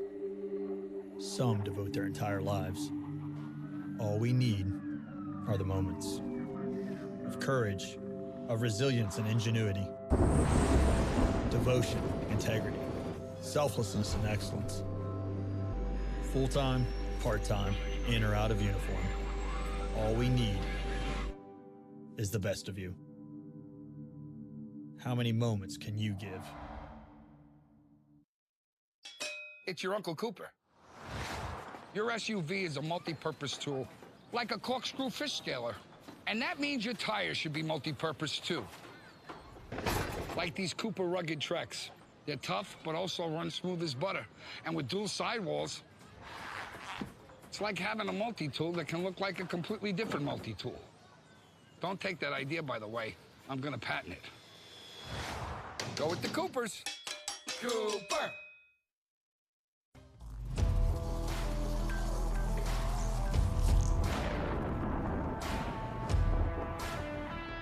Vulture's going to set up outside. Here comes the Hail Mary in Calamity Corner. He's going to try outside in. Shannon's going to stay down. He might have it. Here we go, Shane. Side by side. No.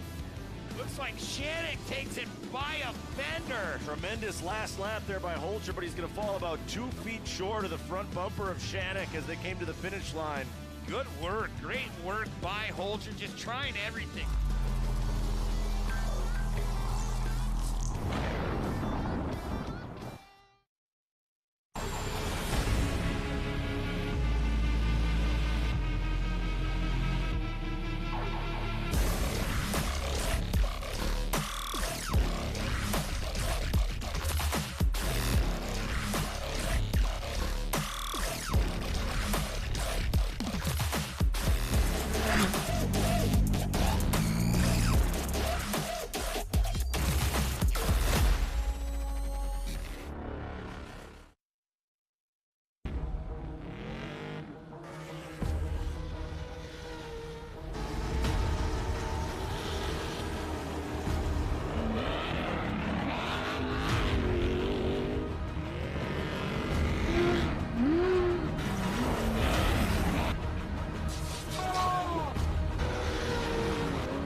Welcome back to the beautiful evening here in Crandon, Wisconsin. We're here at Crandon International Off-Road Raceway. We just witnessed Super Stock Truck. We're going to go down trackside with Nolan Castellian with our top 3 in Super Stock. In third from Abrams, Wisconsin in the 833-4, Nick Bing. Taking second in the 851-4, Joey Machosek. And taking his first win in Super Stock Truck in the 819 Chevrolet, Scott Belanger. Boy, Nolan, they don't mind beating and banging on one another in that class. I tell you, though, Belanger, kudos to him. Thanks, Brent. You're right. A great run for him. We'll come on over and talk to our third place finisher, Nick Bing. Nick, you got a great start there, and we're running up front and threw it up on the bike, but you were able to fight back there. It looked like the truck was handling really good today. Yeah, we went with a different tire cut on Max's tires today, and I was a little skeptical, but these guys said that she's going to work, and it worked. Oh, man, we had a good first half, and everything was happy in the truck, and I changed up my line a little bit in the finish line turn, put it up on the bike, and the rest is history. Trucks run good, everything is good, just I screwed up. We'll be there. Feel confident going into tomorrow, going for that World Championship ring? Yes, very much. We're going for the ring. I only got one of them. We need another one of them. So I'd like to thank a lot of people that helped me out. Max's tire, like I said, great tire, hooked up awesome on this track tonight, real good. Fleet Pride Green Bay, Lucas Oil, JR Enterprises, Andy Shock Service, All Out Asphalt, ATD Transmission, Charlie, he spots for me too, does a great job. Thank you very much, Charlie, keeping me calm. There's many more. Just thanks everybody. Crew, thanks a lot. Jess, big help. My wife, we work in the shop a lot, so thank you a lot. Mom and Dad, everybody, thanks. Congratulations, Nick Bing, third place today in Super Stock Truck. Moving on over, second place, Joey Machosik. Joey, a little bit of redemption being back on the podium here at Crandon after how the spring race went. Yeah, it's just good to be back. After the first race here, I didn't think we'd be here at all, honestly. Talk about having to hold off Nick there at the end after he went up on the bike. You guys, he was putting the pressure on you there for second place towards the end. Yeah, no excuses, but I think I got a bad coil or a box going. She was falling on her face every time I clicked third into the backstretch. But no excuses. I knew he was there. Just hold the inside, and hopefully he wasn't going to drive around me on the outside. Who helped you get here today? All Safe Fire Equipment, Muskego Crane Service, Yokohama Tires. We ran some new tires out here, and man, they hooked up. Deaver Springs, those guys hooked us up with 3 sets of springs this year. Fast shipped them to us, so thank you to Mark over there. Congratulations, Joe Machosik, second place today in Super Stock Truck. And on top of the box, first Super Stock Truck win, Scott Belanger. Scott, I know you've been working hard this season. How much does it mean to you to finally get the first win in this class out of the way? It means a lot. We worked our butts off all year, had always some kind of issue going on, and just amazing feeling finally do it, and actually at Crandon too. You swept the weekend here in Stock Truck last year on Labor Day weekend. What is it about this weekend that means so much to you? And you're always so fast on this weekend. It's going to be tough to try and do a repeat of last year. Everybody in this class is fast. It's give or take for anybody at any moment. It's something else. Who would you like to thank today? Can't thank my pit crew enough at the shop all the time in this heat working. Brian's always there helping me out. Bob, Zach, they're always at the shops. All my sponsors, Great Lakes Grading, Quiet Woods RV, Paul J. Georgia, Josh Hain, and Yokohama Tires, the big one. Paul keeps us hooked up with all varieties of tires at all times, and they were right on the money today. They hooked up and digging all the time. Congratulations, Scott Belanger, your winner today in Super Stock Truck. Let's hear it one more time for the Super Stock Truck podium. Nick Bing in third, Joey Machosik in second, and Scott Belanger with his first career Super Stock Truck win. Thank you very much, Nolan. Congratulations to Scott Belanger on his first career Super Stock Truck win. Well, we're going pro spec racing coming up next. Don't go anywhere. You're watching AMSOIL Championship Off-Road.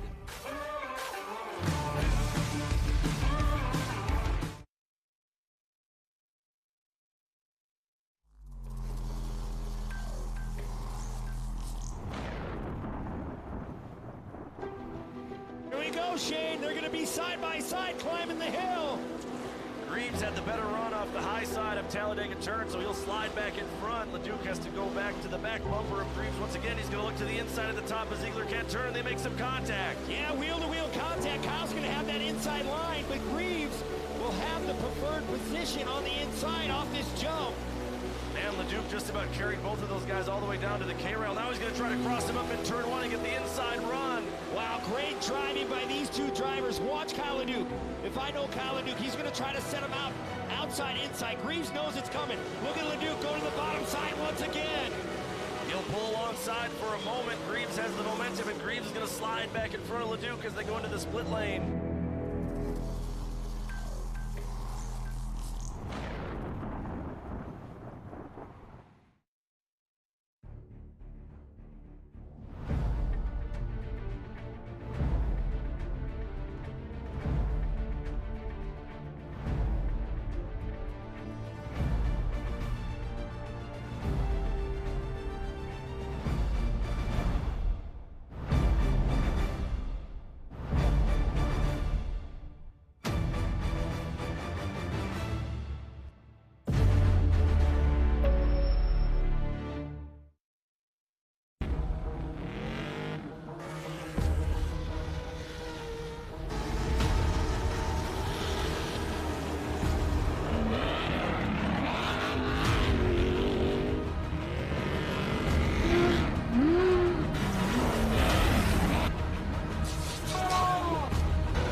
Rocks, sand, heat. Life off-road is tough. We wouldn't have it any other way. If AMSOIL products are designed for this kind of punishment, think about what they can do for your daily driver. Upgrade to AMSOIL protection today and get fast free shipping from AMSOIL.com.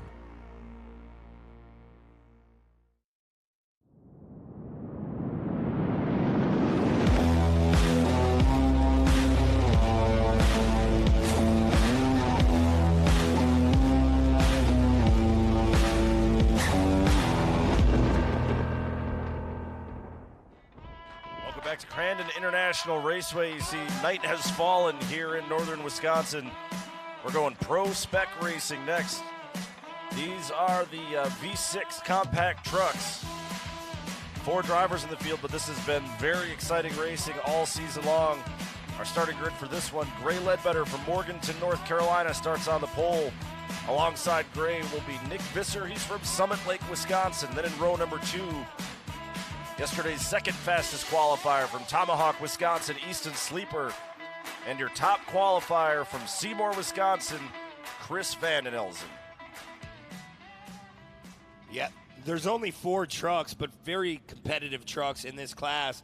It's a brand new class. Ryan beat Chevrolet behind it, 120%. So it's only going to grow. We know a lot of different trucks being built for next year, and Paul Hayward was one of them to try to get out this weekend. Dylan Parsons. He'll be out next year.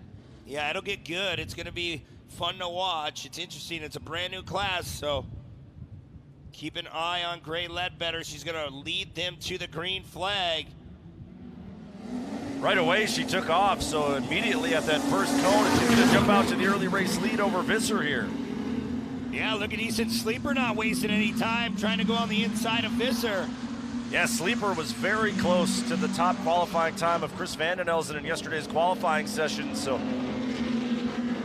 he told us he was going to go for it this weekend. He's kind of been patient, trying to develop himself, really learn the truck, but he's ready to play with the rest of these guys. We talk about how equal the field is.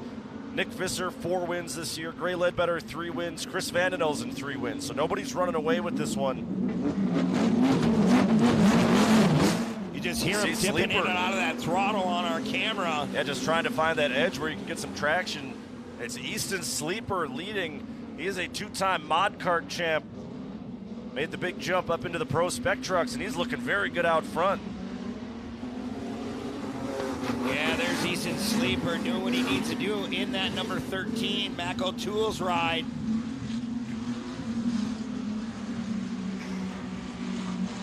Like I said, he put down a really nice qualifying time yesterday, so he's definitely got the speed. You saw him start to turn it up a little bit at Bark River, too. He's battling with Gray Ledbetter for one of the race leads over there. The confidence has been building. Yeah. We talk about his confidence and being comfortable in the truck. It takes a long time, and you can attest to this. You've got some limited laps in a pro light. You admit you're still not fully comfortable yet. It takes a long time. Yeah, you really have to be smart about it. They're not easy to drive. You know, you have to really drive them hard to make them work. These suspensions are set up really, really stiff, so you want these trucks to work. You have to drive them hard. The minute you try to baby these trucks, you're going to go upside down. And unfortunately, yesterday in qualifying in the back 180, I went to go hit the brakes and check up. They went right to the floor, so I went for a little ride and got that out of the way. But hey, you got to give these guys credit. They know what they're doing. Well, we've got a good battle for the lead developing. Chris Vandenelsen, the top qualifier out of these 4 trucks, starting to catch up to Sleeper. You saw the sparks off of Easton Sleeper's brakes there. That's one more reason I love racing under the lights. Of course, Vandenelsen embracing the culture a little bit, has the neons running in that truck. Yeah, so cool to be running underneath the lights here in Crandon. Oh, Vandenelsen puts it up on the bicycle, sets it back down. Vandenelsen really coming a long, long way in his driving. He's looking really, really comfortable. That truck just fits him perfectly. You see Visser still staying in the picture. Ledbetter is just a little bit behind Visser, so she's keeping the pace right now, too. And remember, we'll have a mid-race competition yellow, so everybody will get another fair shake. But, man, Easton Sleeper looking very good out front right now. Vandenelsen, like we said, he was top qualifier, and he is unable right now to run down Easton Sleeper. Look at that face full of dirt Vandenelsen just got, too. Yeah, Vandenelsen really trying to stay on the back bumper of Sleeper. Vandenelsen getting a run out of the gravel pit. Sleeper's still holding on to that top spot. Can't say enough about that kid. He will lead another lap. You see Visser trying to close that gap between himself and Vandenelsen as they head for the cutoff corner. Visser came into this race leading by 2 points in the championship over Gray Ledbetter. This class will race again for points tomorrow as well as a world championship break.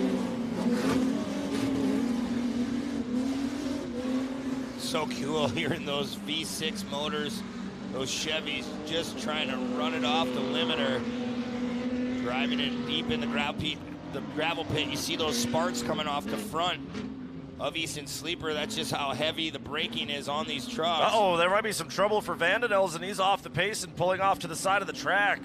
Yeah, definitely there's something wrong.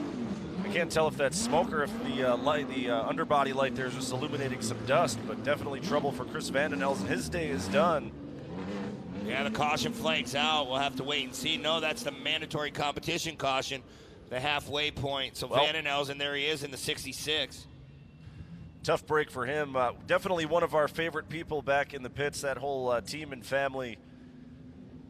Great group of people, but tough break for Vandenelsen.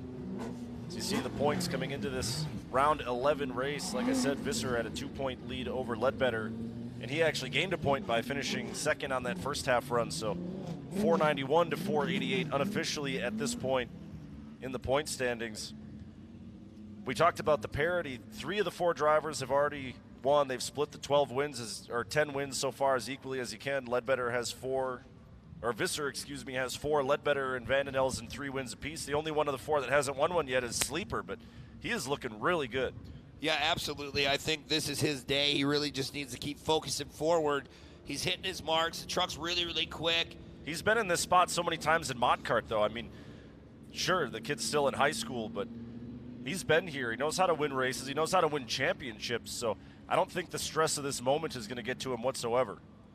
No, absolutely not. He's just going to stay calm and try to run his race. Nick Visser has some wins this year, really is confident in that truck, so he'll be ready for this restart. And Gray Ledbetter, she's a heck of a race car driver, so these three vehicles will be fun to watch here in this second half. Yeah, I'm curious to see if Ledbetter turns up the heat a little bit in the second half. We've seen her get out front and be very dominant at different times this year as well, so she's definitely got it in her and in that Ryan Beat Motorsports Pro Spec truck.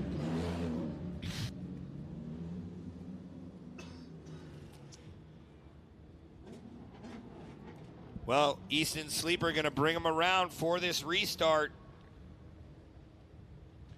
The ChristianCarsOnline.com pace truck has pulled off. It'll be all Easton Sleeper, Nick Visser, and Gray Ledbetter. Pay attention. Sleeper can take off at any given time, and he does it right on the back side of the jump. Yeah, that's kind of the preferred way to play it. Every once in a while, you'll see a driver slow play it a little bit. Look at that. Ledbetter with a great jump on that restart. She goes right by Nick Visser, so maybe Ledbetter is bringing the heat a little bit here in the second half. Now you've got the two youngest drivers, both in their teens, out front here in Pro Spec, and now Ledbetter off the pace for a moment. Yeah, I don't know. Something's wrong with Ledbetter's truck. It looked like something in between the straightaway just wasn't really pulling. Yeah, it's almost like she missed a shift or something there. Just suddenly fell off the pace just for a couple hundred feet.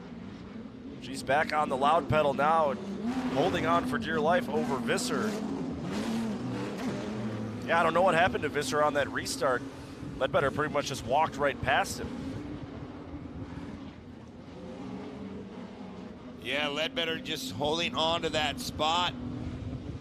Out front, Easton Sleeper in that 13. And Ledbetter getting past Visser, that has championship implications, because if they finish second and third where they are on the racetrack now, they'd only be separated by 1 point going into tomorrow's race. Wow, and such a tight points chase. Right, and that would mean whichever of those two drivers finishes ahead of the other one would be your points champion. Wow, it's going to come down to the final rounds here in Crandon, Wisconsin. There's Nick Visser. You can't script any more drama than that. You know, we talk about winning championships. Visser is another guy that's obviously been there before. He's won a championship. Oh, big trouble for Sleeper. Nice save. Able by to the set kid. it back down, but he lost fire in the truck. Let's see if he can get it fired quick enough. What a tough break for Sleeper. Looks like he's having a hard time getting that truck started back up. Yeah, it's hard trying to put it back in neutral, get it refired. He put it up on the bicycle. What a heck of a save, but just unfortunately just dogged it out.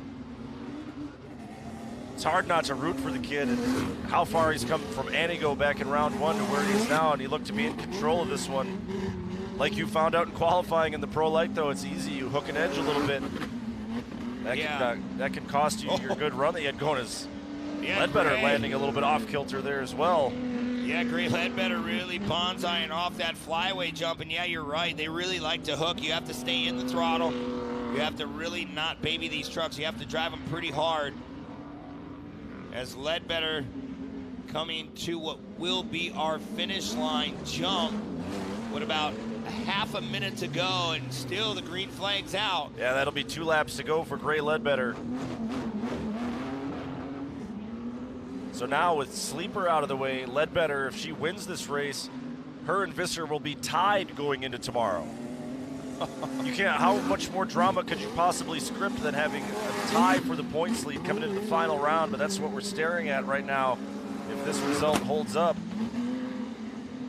it'll be white flag out next time past the McCoy finish line. How about it though? Ledbetter was running at the tail end of the field, and then on that restart, it's like she just found another gear. Yeah, she really did. I don't know. She seemed like she missed a shift going in the gravel pit, but she corrected that. Now her eyes are set on this white flag. It should be coming out this time by, and there it is. Gray Ledbetter, 1 lap to go here in Crandon. Trying to pick up win number 4 on the season. She was the first woman in Champ Off-Road history to win a pro race. Trying to make history as a female pro champion as well here in 2022.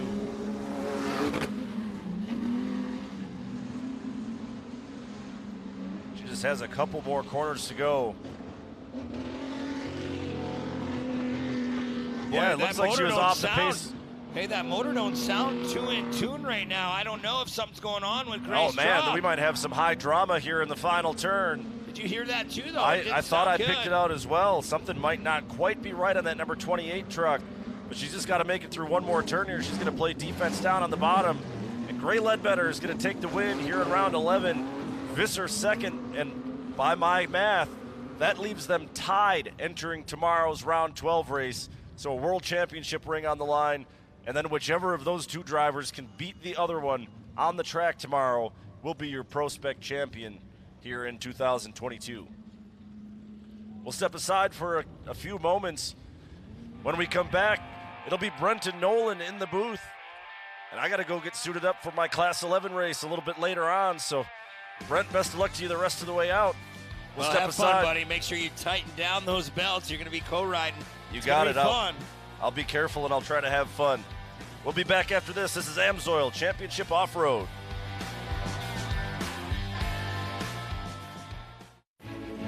eBay Motors has parts for new cars, new parts for old cars, and new parts for cars about as old as I am. eBay Motors has 122 million parts. That's insane. And I can order from my phone right under the car. They have all the right parts at the right prices. Now I can go to eBay Motors, find everything I need, and spend the rest of the weekend working on this baby.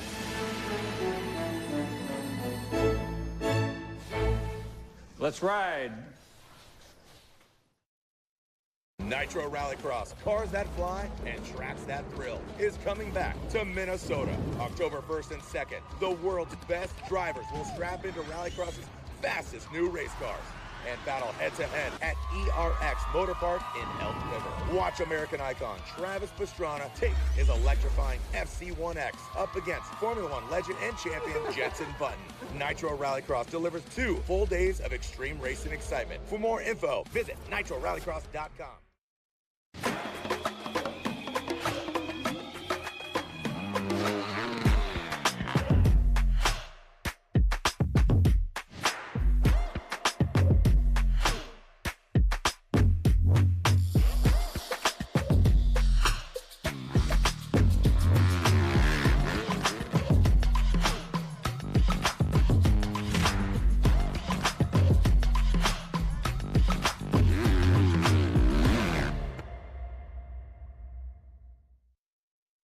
Some give their weekends.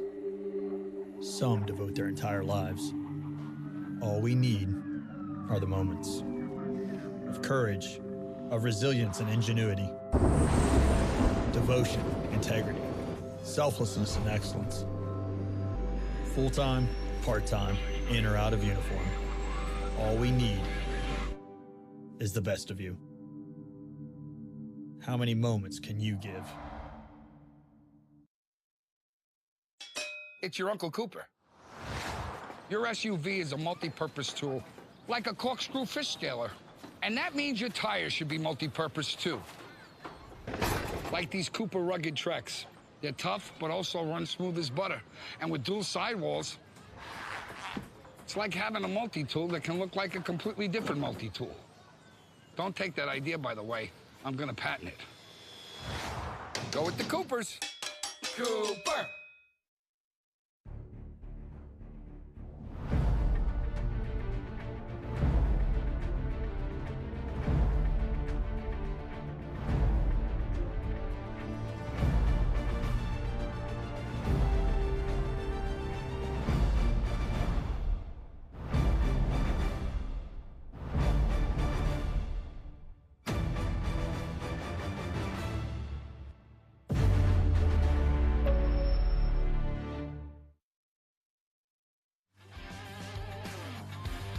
To the big house, Crandon International Off-Road Raceway. There is your winner, Gray Ledbetter, here this afternoon. We're going to go down trackside with our top 3 finishers. In third from Tomahawk, Wisconsin, the number 13, Easton Sleeper. And in second from Summit Lake, Wisconsin, in the number 80, Nick Visser.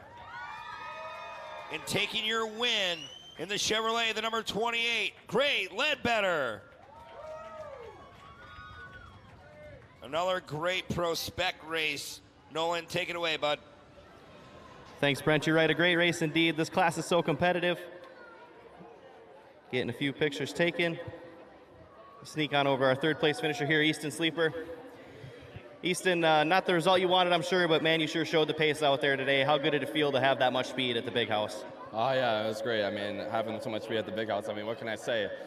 Coming up from a mock car to a pro spec is a huge jump, and yeah, we've suffered through some problems throughout the season, but I mean, I love this track. I mean, I grew up at this track, and to go out here and lead majority of the race and then make that one mistake at the end, I mean, it kind of sucks, but I mean, tomorrow's a big race. You know, we're going to be there tomorrow for sure, and you know, I can't wait for tomorrow, and I got to thank all my sponsors, Toyo Tires. They've been working so hard this year and put so much effort in me. Tommy, Frank, Adrian, Dave, everybody from that team, thank you so much. Rod and Supply, he worked on my wrap this weekend, or he wouldn't have that nice wrap on. Macro Tools, Upwards Bar and Grill, Kanan Filters, A2D Charlie Fireworks, FXR, my whole team. My dad busted his butt throughout this whole year, and I wouldn't be for him, and I got to thank my dad so much, and I love him. Todd LeDuc, Bob Nash, I mean, after that mistake, and we were still catching up to him, I mean, without this luck and my team, I wouldn't be here, and I got to appreciate everything they do for me, and yeah, we'll be back here tomorrow. Congratulations, Easton Sleeper, third place today in Pro Spec.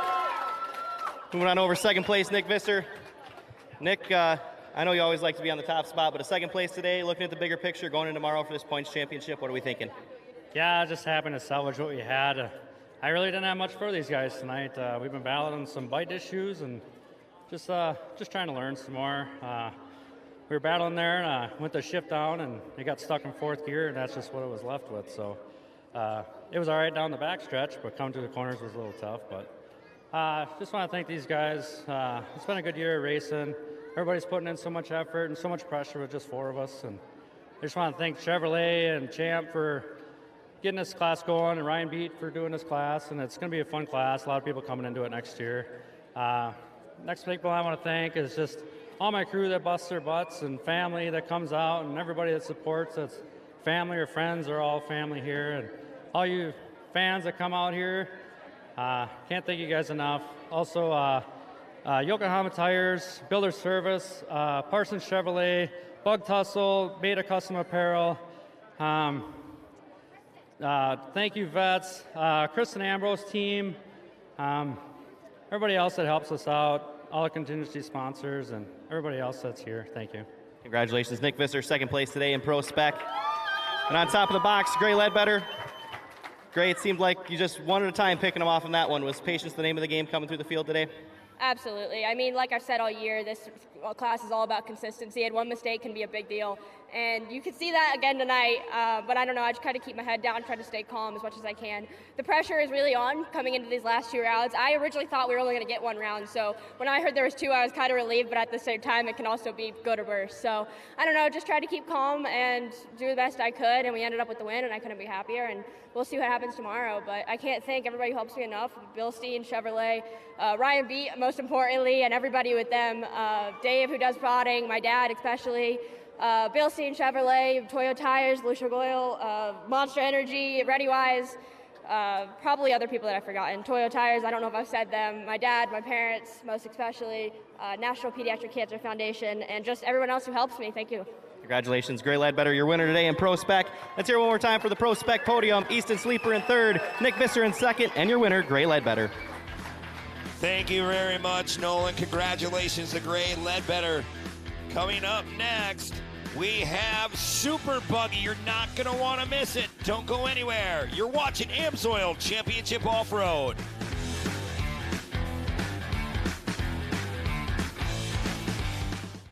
Some give their weekends. Some devote their entire lives. All we need are the moments of courage, of resilience and devotion, integrity, selflessness and excellence. Full-time, part-time, in or out of uniform. All we need is the best of you. How many moments can you give?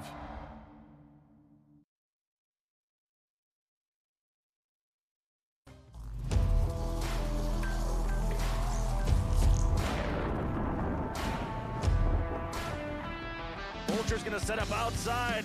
Here comes the Hail Mary in Calamity Corner. He's going to try outside in. Shane's going to stay down. He might have it. Here we go, Shane. Side by side. no! Looks like Shannon takes it by a fender. Tremendous last lap there by Holcher, but he's going to fall about 2 feet short of the front bumper of Shannon as they came to the finish line. Good work, great work by Holcher, just trying everything.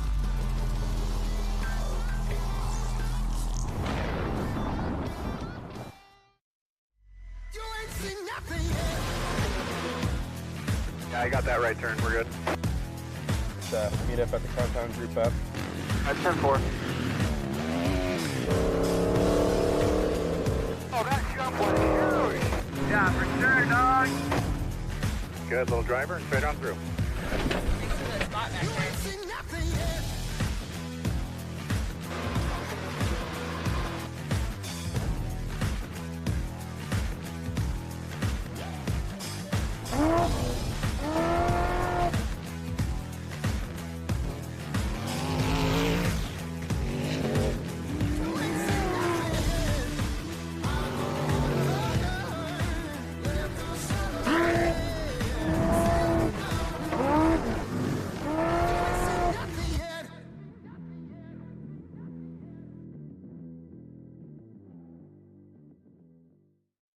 The miles take their toll on a truck and trailer. That's why we brought together a family of companies to the transportation industry. Blaine Brothers for 24/7 truck, trailer, towing, and mobile service. North American Trailer for 24/7 truck, trailer, tank, towing, and mobile service, including new and used trailer sales. Truck-Align for frame, suspension, and alignment services. Hydraulic Specialty for a deep inventory of pumps, cylinders, and fittings, plus custom hydraulic solutions. One family of companies. Everything you need for the road ahead.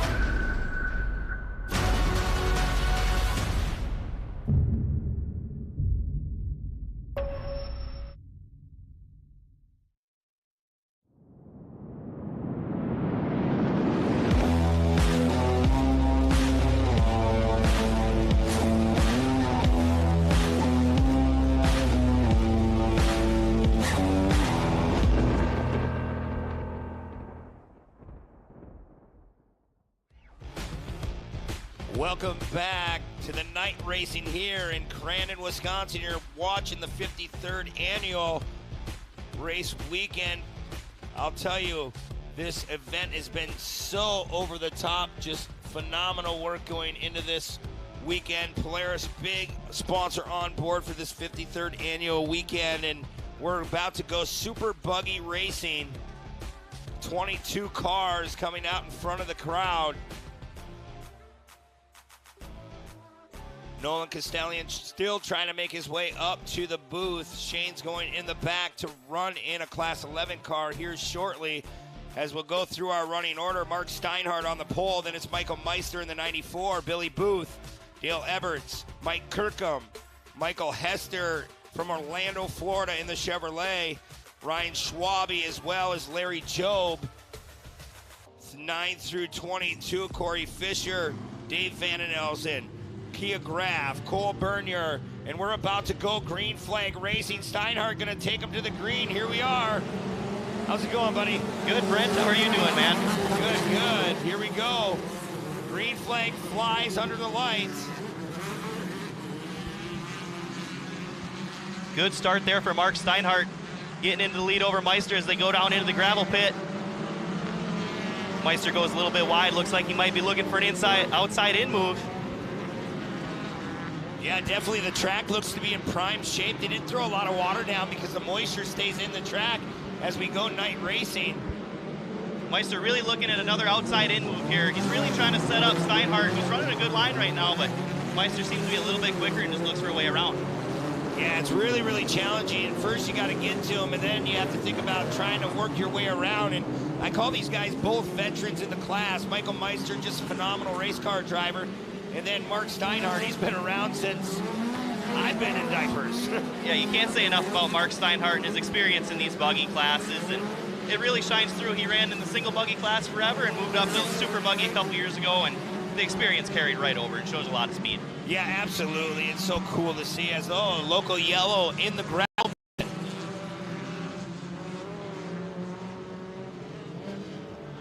Hard to see what's going on there, but oh, we got one crossed up. Yeah, red flag is out. They're going to park everyone.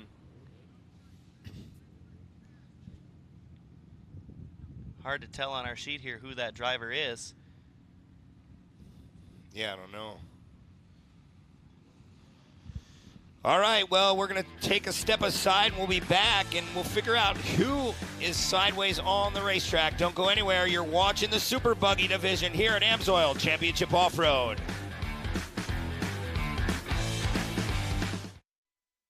AMSOIL runs on freedom and has since 1972. We changed the industry by formulating the first API-qualified 100% synthetic motor oil. The rest of the market has been trying to follow our lead ever since. But a head start is a head start.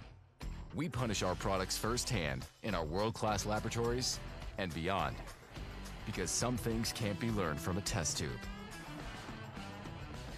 Run with us. Some give their weekends. Some devote their entire lives. All we need are the moments of courage, of resilience and ingenuity, devotion, integrity, selflessness and excellence. Full-time, part-time, in or out of uniform. All we need is the best of you. How many moments can you give? The Falcon Wild Peak AT3W all-terrain tire is designed with our proprietary 3D Canyon Sipe technology to resist wear from high torque and provide even more handling stability. For the ultimate off-road grip, get the Falcon Wild Peak AT3W. Well, fancy seeing this guy here. My broadcast partner, Brent Smith, is going to step out of the booth just momentarily this weekend because he's racing Pro Light, working with John Holster and the gang. So talk to me about the decision to strap back into an off-road truck. Well, it's been a while since I've been in the seat of an off-road truck. Been running a lot of circle track and that back at home, but always love off-road racing. I've been around it my whole life.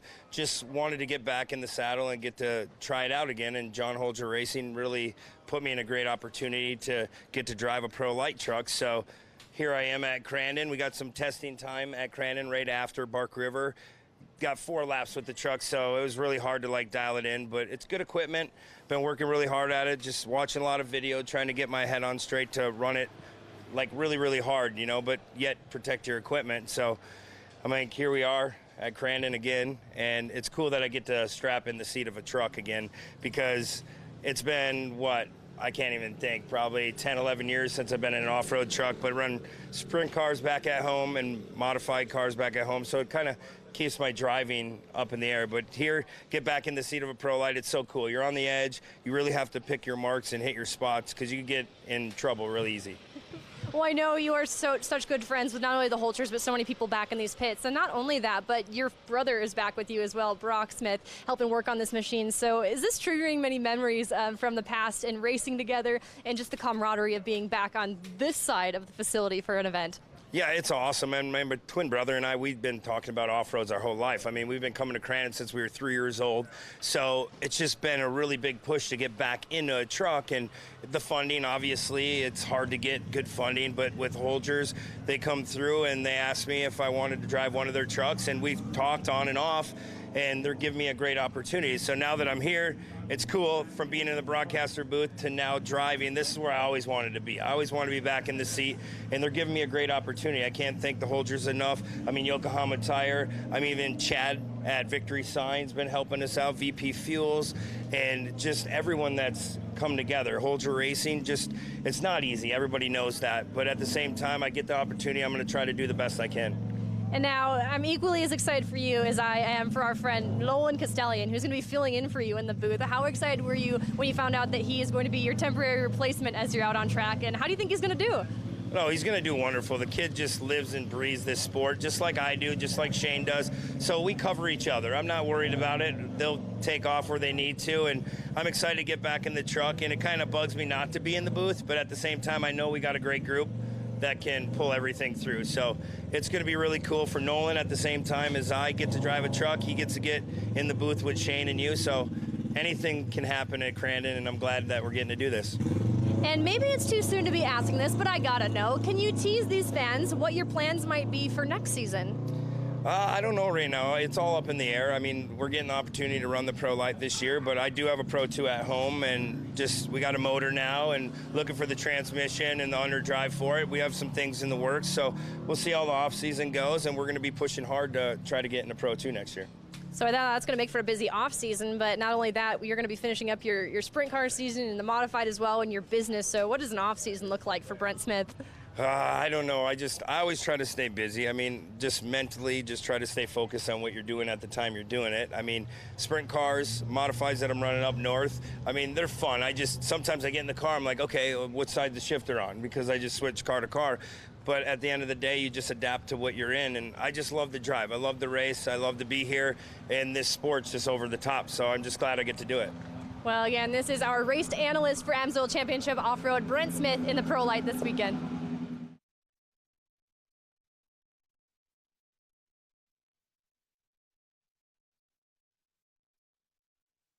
All right, so we came up with this idea. I mean, obviously, CJ and I have quite a few older helmets laying around, and we use them more as like decoration in the race shop. But I said, you know what? Let's try something cool. We'll bring it to Crandon. We'll raffle it off, $10 a ticket, and then we're going to put all that purse back into Pro 4. But the way it's going to work is the winner of the raffle will come up at like 4:30, right after the Pro Light race. They're going to pick a number from 4th to 11th, because I don't want the top 3 guys in there, you know, because they're already doing good. 4th place to 11th place, they're going to draw a number, and whatever number, say it's 6, whoever finishes 6th in the Pro 4 race is getting whatever money we raised out of this raffle. Right now, it's looking like it's going to be over $1,000. You know, we just started a little bit ago. We're at like $500–600 already, and it's only Friday, so pretty excited. I mean, it was just something we dreamed up, and I thought, it'd be cool to give back to, you know, there's a lot of guys out there spending a lot of money in Pro 4, and, you know, I appreciate them being here, because without them, we don't have a place to race, right? We need the numbers, so, you know, it's something we can do, you know, to help out our fellow drivers, and we'll see where it goes. I'm pretty excited about it. So, fans can come and get a raffle ticket here at our pit. We're going to be doing it all day Friday, all day Saturday till probably 4 o'clock. And then from there, we're taking the helmet up to the announcer's booth, and Shane's going to, you know, get everybody in, and we're going to pick the number. You have to be present to win. So, and we'll have your phone number, so maybe you don't hear it, we're going to call you right away, and then we're going to need that person up to draw the lucky finisher on who's going to get the pot. Well, so this is one of the vintage Johnny G helmets from probably back in, I'm going to say 2004, when I was knocking out championships nonstop. Can't do that anymore, but you know, it's the real deal. It's a race helmet, AP design, monster, signed by me and CJ. So, you know, I think it'd be a cool trophy for somebody.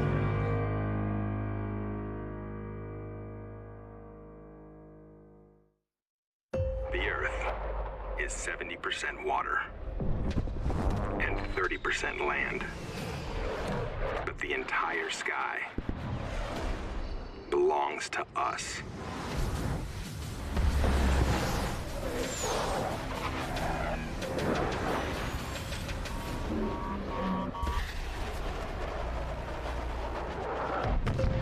Copy that. Aim high, Airman.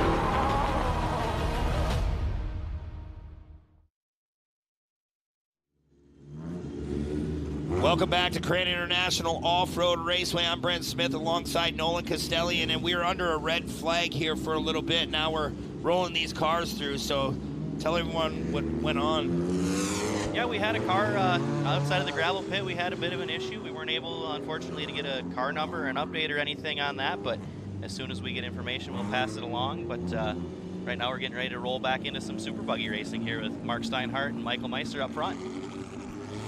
Yeah, it's going to get very, very interesting. Mark Steinhardt very quick, but Michael Meister, it seems like Crandon, he opens up another whole list of chores for himself to do, and he usually puts them together very, very well because he is very fast behind that Ponzi ride. Yeah, still a good points battle, too, between Meister and Steinhardt coming in here. I believe 13 points the gap, and Billy Booth only one back of Steinhardt, so, and they're 1-2-3 right now. So a lot of points implications right now with those guys running up front, and we'll see how it goes as we get back green here. Yeah, just a lot of sitting around waiting, and, you know, it just bugs you. You're sitting, you're ready to go, you get in the flow of things for a couple laps, and then now you have to restart it. Billy Booth, my eyes are set on that kid, too. He's been fast all season long. Him and his father have been busting their tail, getting that number 51 up to par. Yeah, it's weird to call him a rookie, but he's a rookie in this class. We've seen him in the lower buggy divisions forever, but this is his first season with that thing, and he's done a really great job. He learned really quickly and has shown a lot of speed, and he's only 14 points back on Michael Meister for the points lead. I mean, he's got a shot at a championship here in his rookie year. Yeah, he absolutely does. He's very, very good at what he does. Yeah, it looks like the 972. We'll have to get you a name on that. We'll see it on our list. Oh no, so everything looks to be cleared. ChristianCarsOnline.com pace truck going underneath the Polaris banner. Who's your pick in this one? Man, I don't know. It's so hard to pick. This class has been so stacked this season, more so than we've ever seen it. I mean, Steinhardt and Meister obviously are your traditional front runners in here, but Mike Hester's always fast. Billy Booth has shown a lot of speed. Dale Ebert's won here in the spring. I mean, there's been a lot of parity in this class, and it's good to see. It's as strong as it's been in a few years out here in the Midwest. Yeah, this class has really definitely became a competitive class. And I mean, I can remember 10, 12 years ago, we had maybe 5, 6 super buggies. So kudos to Champ Off-Road for keeping this division going and keeping it healthy. I mean, this is where the best guys in the business are running super buggy. Yeah, and I mentioned it's as strong as it's been in the Midwest in years. We've got some fast West Coast guys out there, too. Oh, we for see sure. Matt Brister back in the pack, going to have to work his way through. There's quite a few West Coast guys out here in this class, and they show a lot of speed every time they come out. But we're coming back to green here. Mark Steinhardt leading him to it. Yeah, Steinhardt not wasting any time. Michael Meister trying to hug it right through the door. We'll see what Meister does in the, oh, he over-rotates a little bit there. I think Billy Booth is going to get a run on him on the outside, and he does. See what Billy Booth can do going into the gravel pit with Meister. Looks like he's going to try and set up an outside in move possibly. Yeah, trying to set it up. There's a lot of different lanes through the gravel pit, but that high side's where you want to be to get that run off that flyaway jump. Watch Michael Meister. He's going to try to cut back underneath, but Steinhardt, he's very smart. He knows where he's going. I've never seen anyone defend against an outside-in move as well as Mark Steinhardt. He can run the bottom with that car so well and prevent a move like that from happening. It's really impressive. Yeah, it really is, though, and he really knows how to finesse that throttle, keep it where he wants it to be, but a lot of car setup, too. I mean, they've been around a long, long time. Glenn Matthews as well knows how to prep these cars to keep them together, and they work fast. They're very, very fast. Just as you say that, though, Meister gets to the inside of him going over the skybox jump. Steinhardt's able to hang on. I really think it's a lot of the years of the single buggy racing for Steinhardt that he's able to run that inside the way he does, because that's the fast line with those cars. Yeah, it really is. Watch as Meister now getting that run on the outside. They're side by side off the flyaway. Boy, you had to check up. Oh, what did Steinhardt hit? He ran over something. Couldn't see what it was, but something flew off the car. Everything seems to be okay. Yeah, I don't know. Maybe it was a rock or something. The caution flag comes out that time by the mandatory caution. We're already at the halfway point of this one. And this is important, too, because that's 2 bonus points for Steinhardt for leading it halfway, so he gets 1 point closer to Meister. Only a 12-point gap now. As you see right there on our screen coming into it, he had a 13-point lead. That's trimmed down to 12 as Steinhardt gained 2 points for leading it halfway, Meister gaining 1. As we look down the rest of our list there, Dale Ebert's in 4th in points, having a great season, and Mike Kirkham had a win here not too long ago in this class. Just in the last round, actually, round 10 at Bark River, he picked up a win. Yeah, very, very competitive class. There is our points, but Michael Meister just needs to be right there. But Steinhardt, hey, he's at Crandon. Everybody wants to win here. If you want to win one, you want to win it here. And they've won multiple races, all these top 3 guys. Especially, we've been talking a lot about Steinhardt, but it's because he's got more world championship rings from Crandon than he has fingers. We talk a lot about it for a reason when we race at Crandon. He's very, very fast here. Yeah, we'll see how this restart treats Hester and all the other guys. It's cool to see Matt Brister coming out all the way from the West Coast. Was fortunate enough to get the call. A lot of his races growing up the last 3, 4, 5 years. He showed a tremendous amount of speed here last season. I think he led most of the World Cup day on Sunday last season in the Pro Buggy class, and really a great race car driver. Has run multiple classes out west, and he brings this Super Buggy here and does so well with it. Yeah, he dabbled in Pro Light for quite a while there.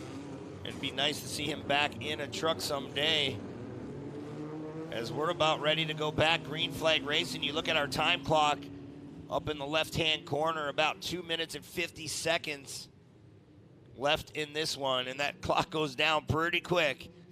It sure does. We'll get a few more laps in than we normally would at Crandon, being on the short track, so that 2 minutes and 40 seconds means more than it normally would in the big track, but Faye Stetson gives him the green, and we're back underway. Great restart from Billy Booth, looking on the outside of Meister into the barn turn, now going to try and sneak underneath him on exit. Yeah, we'll have to see the run. He gets off that top. They both stayed down on the bottom. Here comes Meister, who's going to outbreak one another. Steinhardt gets it rotated really nice into that corner. Doesn't look like Meister is going to able to gain anything on him through there. Your top 3 are our top 3 in points. These guys are all battling for a championship this weekend. Meister gets a run to the outside now on Steinhardt and Calamity Corner. Coming to the finish line, they make contact a couple times. Some contact over that finish line jump. Here comes Billy Booth now to mess with the top 2. That contact in these open wheel cars really upsets them, and it allows a guy like Billy Booth to sneak into the picture when that happens. Yeah, Billy Booth just playing possum. If he sees these guys knocking each other's doors off, he's just going to play back and just chill out until he can get at the right moment to make a pass. And I wonder if after that contact, Michael Meister's not going to just settle in a little bit here. He knows if he runs behind Mark, he's not going to lose enough points to him to lose his championship. He's a smart race car driver. He knows that he doesn't need to risk anything here, and he can just play it safe. Yeah, I don't know. He's trying to go for this lead right now. But yeah, he's a smart race car driver. Look at this. Same spot again, almost more contact. Trying to make room. Just ran out of real estate on exit. Mark Steinhardt still up front. Man, Meister's all over the back of him. I think Meister's quicker at this point, but he's just got to find that right line around him. Yeah, he's trying to widen out that barn turn. He's going to try to get this run on exit. We'll see the speed heading into the gravel pit. He flies off that jump. Here we go. He's going to have the inside coming into the gravel pit now. We'll see what he does with it. Goes for the slide job. Can Steinhardt cross over and sneak back under? No. Oh, we had one of the Pro R cars around there on the inside. Steinhardt had to check up. Yeah, wow. That was kind of scary there. I don't know if it's Andy Ives. I think that might have been Jack Letourneau in a Pro R this season, for the first time this season. Yeah, Chance Hallgren as well as in a Pro R. As we go back up towards the front, look at this, Michael Meister. He's taking over the lead. Now Billy Booth is putting the pressure on Mark Steinhardt for that number 2 spot. They're going to get the white flag when they come around this time as our clock has expired.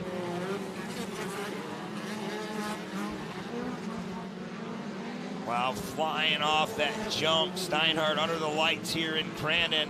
Such a beautiful evening so far. Coming into a local caution zone here in the gravel pit.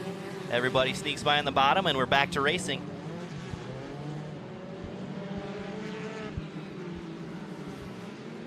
Steinhardt still holding on to that spot. Look at all that smoke. I don't know if that's coming out of Michael Meister's car. I don't think so. That Ponzi 94, the red plate, meaning he won the championship last year, Nolan. And that kid, he's a phenomenal race car driver. I want to see him move up the ranks now because he really knows what he's doing. Absolutely. He does a great job in these cars. And really, these Super Buggy cars are one of the hardest cars in our series to drive. lot of horsepower to weight ratio here, and all of the rear wheels, manual transmissions. These things are difficult to drive. Yeah, handbrake, the whole 9 yards. They really are a cool car. I've never driven one, but I can imagine that open wheel, that balance, they're so wide. That wheelbase is sometimes wider than a Pro 4 truck. Yeah, they're difficult to drive, but Michael Meister sure makes it look easy as he comes into the final corner here, staring at the checkered flag. Yeah, Michael Meister's going to get the job done at his hometown track this afternoon. Steiny will come in second, Billy Booth third, and Michael Hester will round out your top four. Larry Jobe in that 07, a nice top 5 run as well. Yeah, great run for him. We saw Michael Meister on our camera there slapping his hands together as he came across the finish line. This was a big win for him.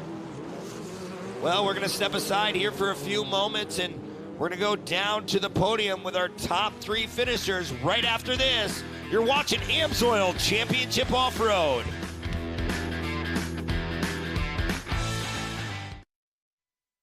AMSOIL runs on freedom and has since 1972.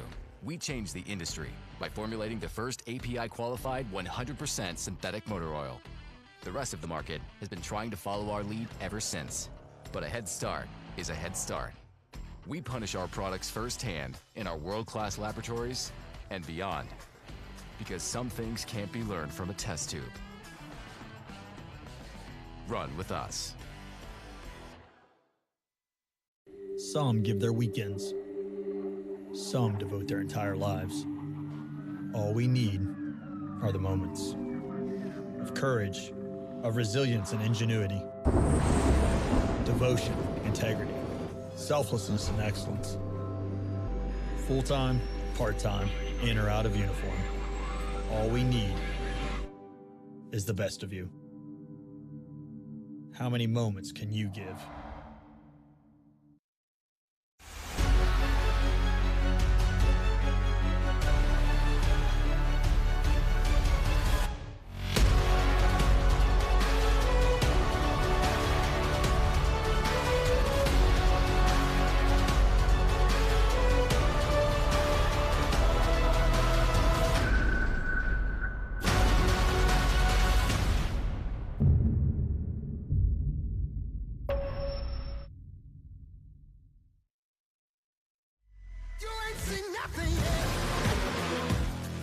Yeah, I got that right turn. We're good.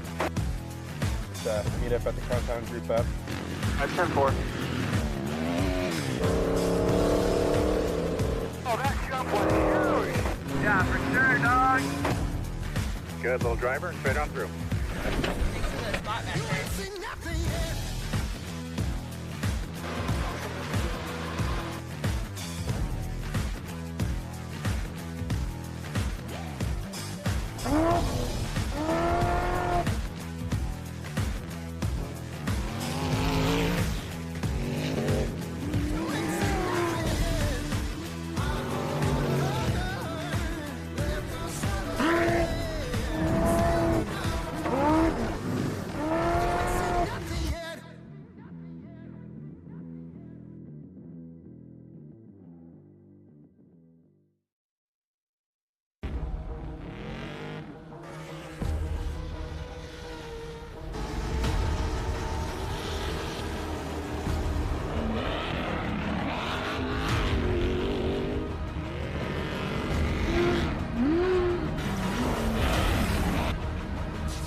It's your Uncle Cooper.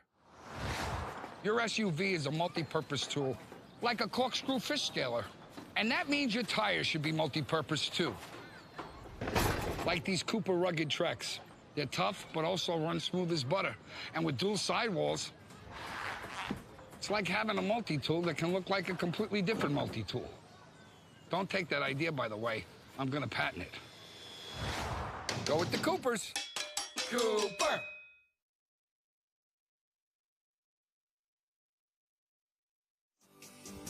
Welcome back to the beautiful Crandon, Wisconsin, Crandon International Off-Road Raceway. We're going to go down trackside with our top 3 finishers in Super Buggy. In third, the number 51, Billy Booth. Taking second, runner-up, the number 31, Mark Steinhardt. And taking the win in the number 94 Ponzi-backed ride, Michael Meister.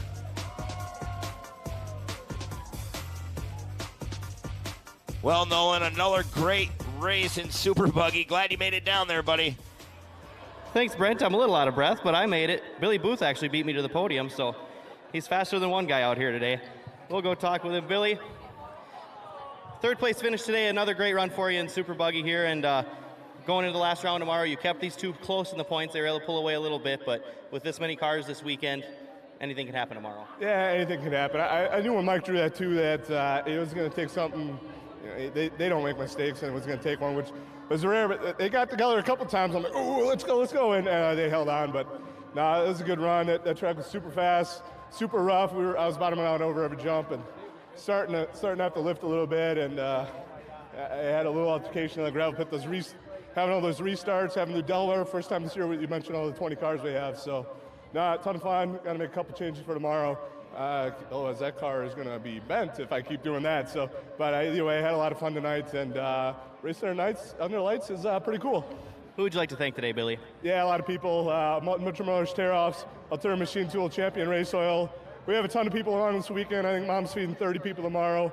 Cy, Jeremy, Zach, Scott, everybody else is helping out, helped me strap in. We had Sean Springstrode, Colin Wickman, and Noah down in the hot pits helping out with the championship on the line. So it's a big thanks to Champ, Crandon. Really enjoy this weekend, and got a long night ahead of us, but well worth it, I would say. Congratulations, Billy Booth. Third place today in Super Buggy. Moving on over to second place, Mark Steinhardt. Mark, a great run for you.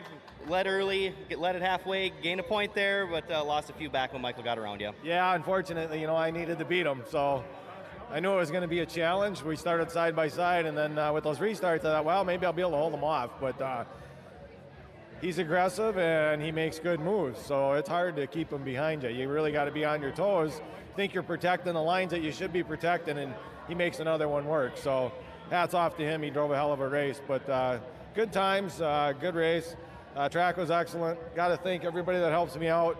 Alamode, Wash Mart, Laundry Lobby, Tony at Argonne Lumber, Kristen from Kristen Ambo's team, Rhinelander Fastenal, Todd's Automotive, Glenn, Jacob, Margene, everybody that helps me get up here. Can't do it without them. Let's see what happens tomorrow. Anything can happen with this many cars. Mark Steinhardt, second place today in Super Buggy. And on top of the box, points leader, defending champion, Michael Meister. Michael, this close championship battle, you had to be ahead of him in order to keep a decent points lead going in tomorrow. You were able to do that. Talk about how you got around him. Yeah, for sure. This is a fun night race. We've done this the last few years. But yeah, luckily, all three of us, pulling the invert all through the year. And it's either like a 6, 8, or 10. And, yesterday I was able to pull 2. So we started up front, and God, that made it a lot easier. But, it was parts where Mark was a little quicker. And there was parts where I was a little quicker, but, some of the jumps were a little sketchy, landing sideways and whatnot. But, there's a lot of grip and moisture in the track right now, and it's a fun time. Glad to put on a show for everybody. And we'll look forward to tomorrow now. What's the game plan going in tomorrow with the points lead you have, roughly 15, 16 points, and as many cars as we have? Yeah, it's going to be, there's not, 15 points isn't a whole lot. Something bad can happen. I know that from last year, so... a bad mistake, and you can drop a lot of spots. So it's just going to be trying to stay clean, and I guess we'll see what the invert gets pulled too. But normal land rush, fun times tomorrow ahead. Who would you like to thank quickly?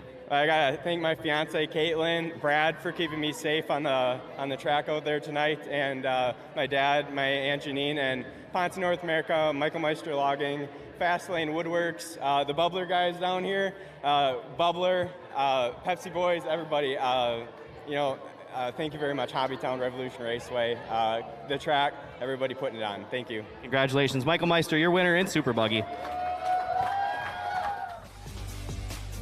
Thank you very much, Nolan. We're going to go racing here with the Class 11s, and I have some special people up in the booth here this afternoon. Ken Stout, what's up, buddy? How are you doing? Am I on? I am. Oh, I hear yeah, myself. you're Yeah. Don't make me nervous, man.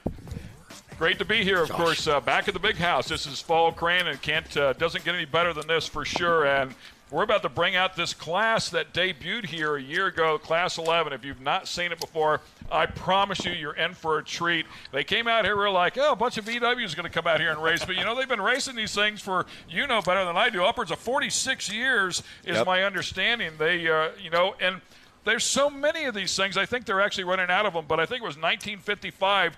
They reached the 1 millionth VW, and then they opened up a plant in Mexico, and they reached that milestone again. I forget what the year was, but they sold another million down in Mexico, and they ran them up till 2003, which I had no idea. They stopped in the States, I think, in the 70s or something like that. So it's amazing how many of these bugs were made. But the cool part, and you can expand on this, is that these things, aside from safety, obviously, are bone stock. Well, I mean, you're running floor bars. They're pretty much a race car with a bug body, but as far as suspension, all that, it's stock, just 2-inch shocks, properly valved. So are they allowed aftermarket dampers? Because I want to say but there's no external bypass. It's just a solid shock, 2-inch. Again, safety. I mean, I want to make sure the guys are full safe. Full roll cage. Everybody's running intercoms. Proper fuel cells. Yes, that type fuel of cell, stuff. everything the same. Yep. But the cars themselves are steel. Yes, There's sir. no fiberglass No there. fiberglass. They're still running drum brakes. Are you kidding me? Yeah, go 100 miles and then see what happens. You got no brakes. You get in there with that adjuster. Remember that, Brady? You do the adjuster and the clicker. Back it up and pump the brakes so we can adjust the brakes, right? Right.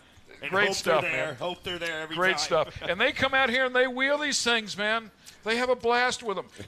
I promise you, ladies and gentlemen, you're in for a treat. Well, and then today's kind of unique because yesterday they did practice, and they're having pro drivers, Pro 2, Pro 4 guys jumping in with them today to run the first, I believe, 6 laps. And then they're going to swap spots, and the pro driver is going to drive the other 4 laps. I talked to all the pro drivers yesterday. They had a real good time. But R.J. Anderson, by far, was the Keegan was really happy. He was excited. But R.J. Anderson was just giving hugs, and he couldn't believe it. He was like, I cannot. He said that was the funnest thing he's ever driven. So, R.J. Anderson is that guy, right? Congratulations yeah. to him, by the way, on the new Polaris dealership. But he's that guy. I mean, he does crazy, wacky stuff all the time. He fits the mold for sure. But yeah, looking down through the Pro-Am list, I mean, Mickey Thomas. He's in the hunt for the championship Pro 2. I mean, documented racer, UTV, Pro Light, and Pro 2, a winner. There's one more, matter of fact, I think, than anybody else in Pro 2 this year. Andrew Carlson, another UTV guy, Pro 4. Keegan Kincaid, last year's Cup winner inside of one of these. R.J. Anderson, a 2-time back-to-back Cup winner before that, right? Kyle Chaney, another outstanding Turbo UTV champion there, and also in Pro 4. Tanner Faust, are you kidding me? I mean, listen to this pro lineup. Doug Matag, Dave Mason Jr., Corey Winter, just a couple points out again. Missed the championship by 1 point last year, right? So, I mean, Jarrett Brooks, who's leading in the points in Pro 2. Brock Hager, multi-time champ, UTVs, Pro Lights. I mean, Ricky G, Larry Job. Great to have Larry Job. It's so cool to see Larry Job back out here and competing in Super Buggy, Pro Buggy, whatever you like to call it. But that is a who's list in the pro lineup, dude. Oh, yeah. It's going to be good. These guys are going to duke it out right now. Awesome. It's so awesome to see, though. It's something different. Last year when I seen it at Crandon, Shane and I were having a blast as they're going to come into turn Here 1 they come. and already. Ryan Rodriguez up in front. Cisco right next to him. See who pulls it. Cisco and Ryan going to duke it out. Coming in the first turn. Whoa. Wow. Oh, man. Oh, Ryan's over. Man, big barrel roll right there. Unbelievable. Caught a rut right after the barn jump, and That's not where you want to get crossed up, Ken. Yeah, I think there was some contact there that helped him out, sent him offline, had to try to correct it. You're right, got in a loam out there, bit the sidewall of those things, of course, a skinny tire, and he went for a big ride. What a bummer. So cool. Actually, my co-host partner, Shane Stetsny's in the 1102. Is he? He's co-riding, so he got out of the booth earlier. You're in a pro light, he's in a class 11. That's awesome. Well, that's a shame that happened right off the get-go, and obviously very fast guy. I think a couple of fast guys. I saw another one go way off to the outside as well. Ryan's a hot shot for sure. He's a hot rod out there. What a bummer. So give us a heads up. We call it a pro-am and referencing these guys as amateurs, but in all honesty, they really aren't. There's a number of guys in here that are extremely talented, and quite possibly lap times will be faster than the pros. Yeah, I would guess that because we're used to running drum brakes. You know, those guys know the lines, so we're learning off them. As what I heard yesterday, the guys go, man, the guy knew how to throw the lines, they know how to groove the tires, which we don't, you know. We just try to eyeball, kind of guess, and hope for the best. Try to keep inertia, keep your speed going, you know, stay out of the fluff.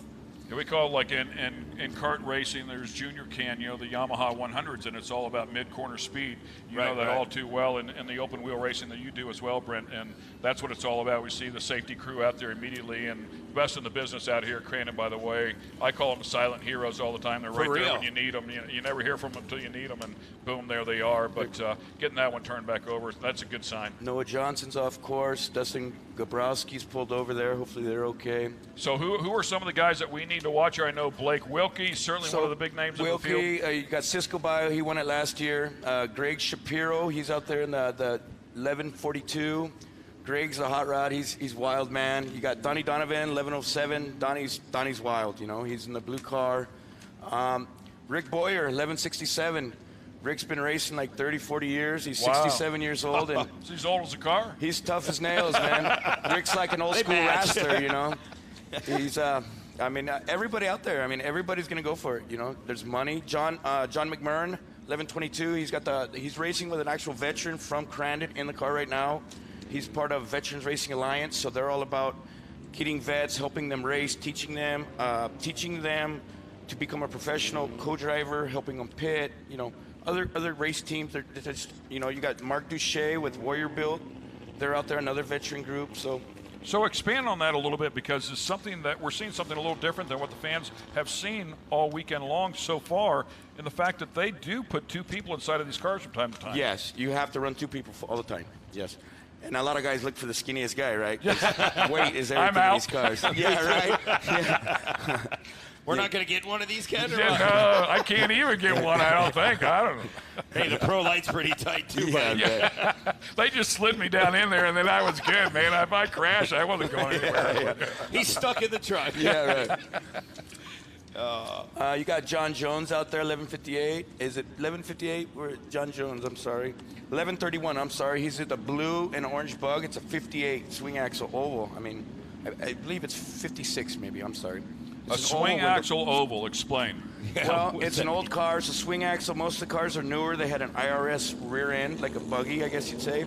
Swing axle, so it's got a solid axle. The tires kind of curve in. You know, it's a little bit different driving style. So for sure. Positive camber instead of negative. That's not a good thing out here in the dirt today. Yeah. But his car's Do they know that? Yeah. You run what you buy. It's what I got to work with, man. It's a beautiful car. You get a chance to look at it. I mean, John, that's what he does. He restores Volkswagen. So I mean, you know what? I'm impressed here. Look at the first two cars, Fox, Impact.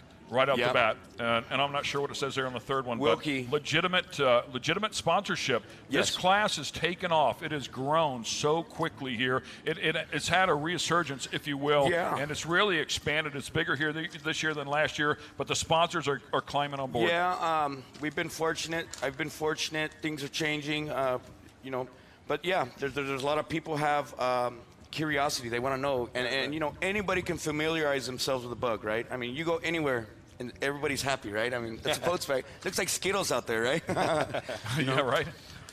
The other thing that I heard is some of the aftermarket manufacturers are getting involved. Like they were running out of the steel wheels, or they're getting fast enough that the steel wheels were failing. So now we're getting real race wheels on these vehicles. Mobile Wagon started building these aftermarket wheels, stock profile.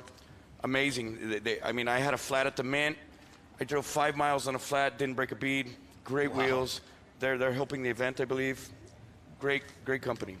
So that's great. You know, not only is it safety, but it allows these guys to finish a race, and they're advancing. They're getting faster and faster, and as they go faster, they jump higher, they jump farther. You know, Brent, as well, you're stressing all these parts that never were designed for this type of stress. Right, absolutely. You take them off the barn jump, you take them off the player's flyaway. It's not the same like you're in a Pro 2, Pro 4 truck, or even a Pro Light. Driving in the city street. Yeah. Right. Well, like a lot of the pro drivers yesterday said, how do you steer in that thing? It's got a stock box.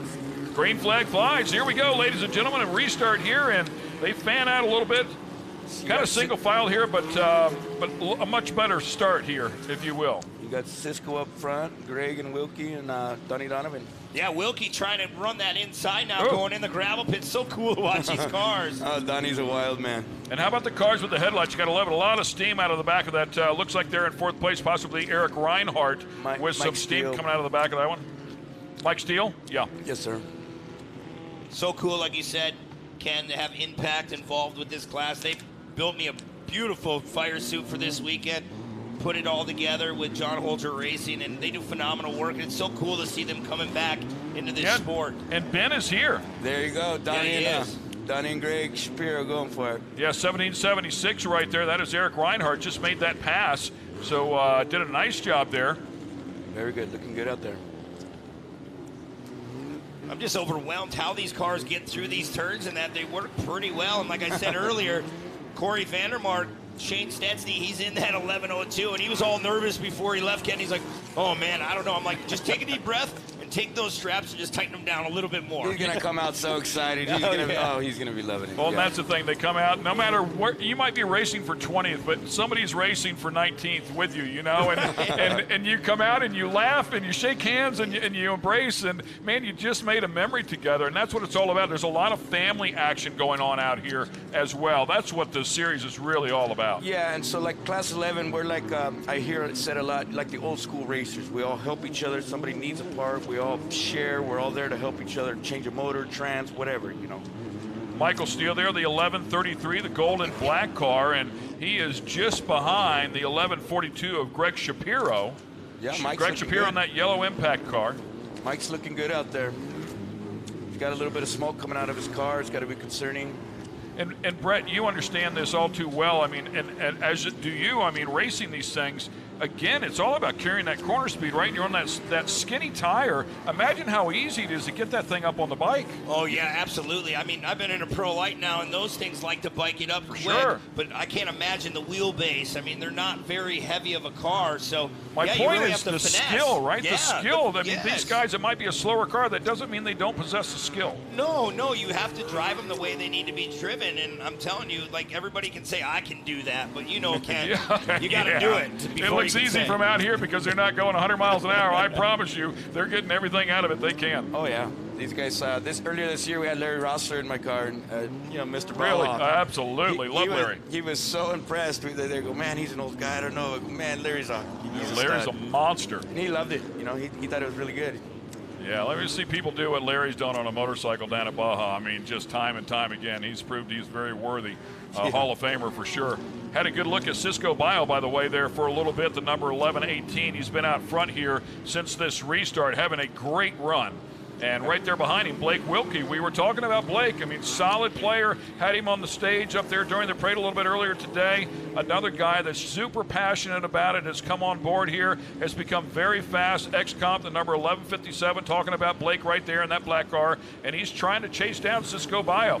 You've got to pick away at it, man. These cars aren't balled up with speed and power, so you have to be perfect in every turn. Yeah, absolutely. You really do have to be perfect. You can tell just by driving them. Like you say, it's not all about the big speed to go through the gravel pit, to go through this little chicane, this 180 here. You can't blow through that turn. You get in that loamy soil. You know, it's just like a buggy. You get down into that dirt, and it just takes every little bit of power you have. And he's closing the gap here. It looked like he lost a little bit right there. He had closed up some 2 or 3 car lengths, and something happened right there. Talk to me about the transmission. Are they stock transmission? They're still pulling a lever? Full stock, 4-speed, stock transmission. So I wonder if he missed a shift right there for a moment, you know? But now he's closed back up on him. Oh, there he goes, pulling the inside line. Wow, he's driving the wheels off that car. So fun to watch Wilkie drive deep into the gravel pit. Yeah, I really thought it was going to hurt him on exit, but you know, Brent, it really did not hurt him that bad on exit. He chopped off the entry, changed up his line. I figured he would lose all of his momentum. He's doing it again right here, but he's managed to hang on exit, believe it or not. I think he might have bumped the wall right there, but he's up beside him. Lost a little speed right there, coming through that too tight. There's that mandatory competition caution, the halfway point of this one. And man, Wilkie looks really, really fast, but Bio is leading the way. So I believe right now they're gonna pull him out. Are they gonna pull him out right now? Oh yeah. Right now, where they're gonna do the swap? Right for in the the Pro-Am? front, right in front of the crowd, I believe. I was talking to Blake earlier and Corey Winter. They said they were gonna make that change right in front. So we'll have to keep an eye on this. Where it's gonna get interesting. Yeah. Yeah, so we're going to put a bunch of madmen inside of these things now. They're not a Pro 2. They're not a Pro 4. Come on, guys. And it's not their car. That might be scary, though. They have no fear to start off with, and it's not their car. So, yeah, this could be a recipe for disaster. It's going to be a lot of fun for us to watch, though. So, from what we understand, a 5-minute segment here to allow these guys to make the change. Yeah. Get the AMs out. And I hate calling them AMs because they're really not. Let's get the owners out, the current drivers out of these cars, and put the big dogs of pros in. Right, and some of them are just going to swap spots. You know, you see Cisco and Tanner right now. They're going to swap. Wilkie and Jared Brooks, they're going to swap. I believe Reinhardt, I believe he has an Ultra 4 driver, Matt Walhaven, riding with him. See Jared Brooks climbing in over there. There you go. Well, look at that, man. Two guys, the two drivers that were just battling there, first and second, Bio and Wilkie over there. Wilkie walked up to him, gave him a quick hug, said, man, great race so far. So look at those two guys. I believe is that Tanner Faust that's climbing in with Cisco Bio? Yes. Yeah, I believe so. Yeah, it looked like his fire suit there, his helmet. So Tanner Faust is going to inherit the lead here. And plenty of pressure from Cisco Bio saying, hey, dude, don't screw this deal up, right? I mean, I got you here. Cisco's a fierce competitor, It's going to be your fault. Absolutely. I'm taking that one to the bank no matter what happens. We either win or it's your fault. Yeah, I see Shane Stetson. He's getting out of the 11:02, so I can't wait to talk to him and see how he liked that ride. Oh, he's going to be ecstatic. And you know, it's a class. I mean, think about this, ladies and gentlemen. If you've ever wanted to get into short course off-road racing or desert racing, whatever the case may be, this is a great class to do it. However, I mean, it has to become more expensive because the cars are competitive, but it's still an entry level in terms of finances. Think about grabbing this car, building it with your son or your daughter, and going out and then racing it. It requires two people, as you said, inside of the cockpit. This is something you go and share and make memories with your family. It's what it's all about, and it's affordable. Yeah. I mean, the prices are going up, right, as time goes up. Parts are getting harder to find, but, you know, and then competitive, right? So we're getting more competitive, so things get more expensive, you know, because we're trying to get more high-tech, you know. Right, I mean, they're still basic, right? But, I mean, motors have gone up as far as everything else, you know, but. Look at Doug Matag. He's looking like, what car do I get in? Anybody got a car for me? Any, mini, I've got a helmet here, man. Is my name on the list? So he'll be in with Noah Johnson.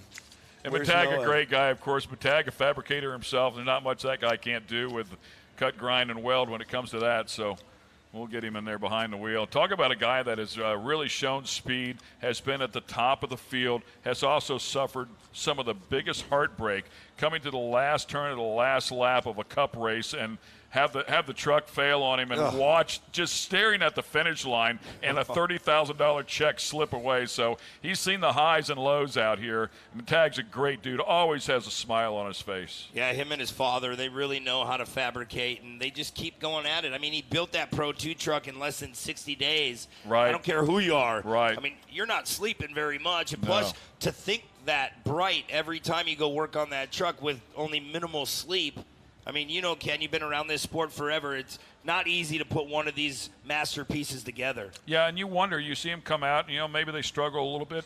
You wonder, you know, is the truck good? You know, when you rush a build like that.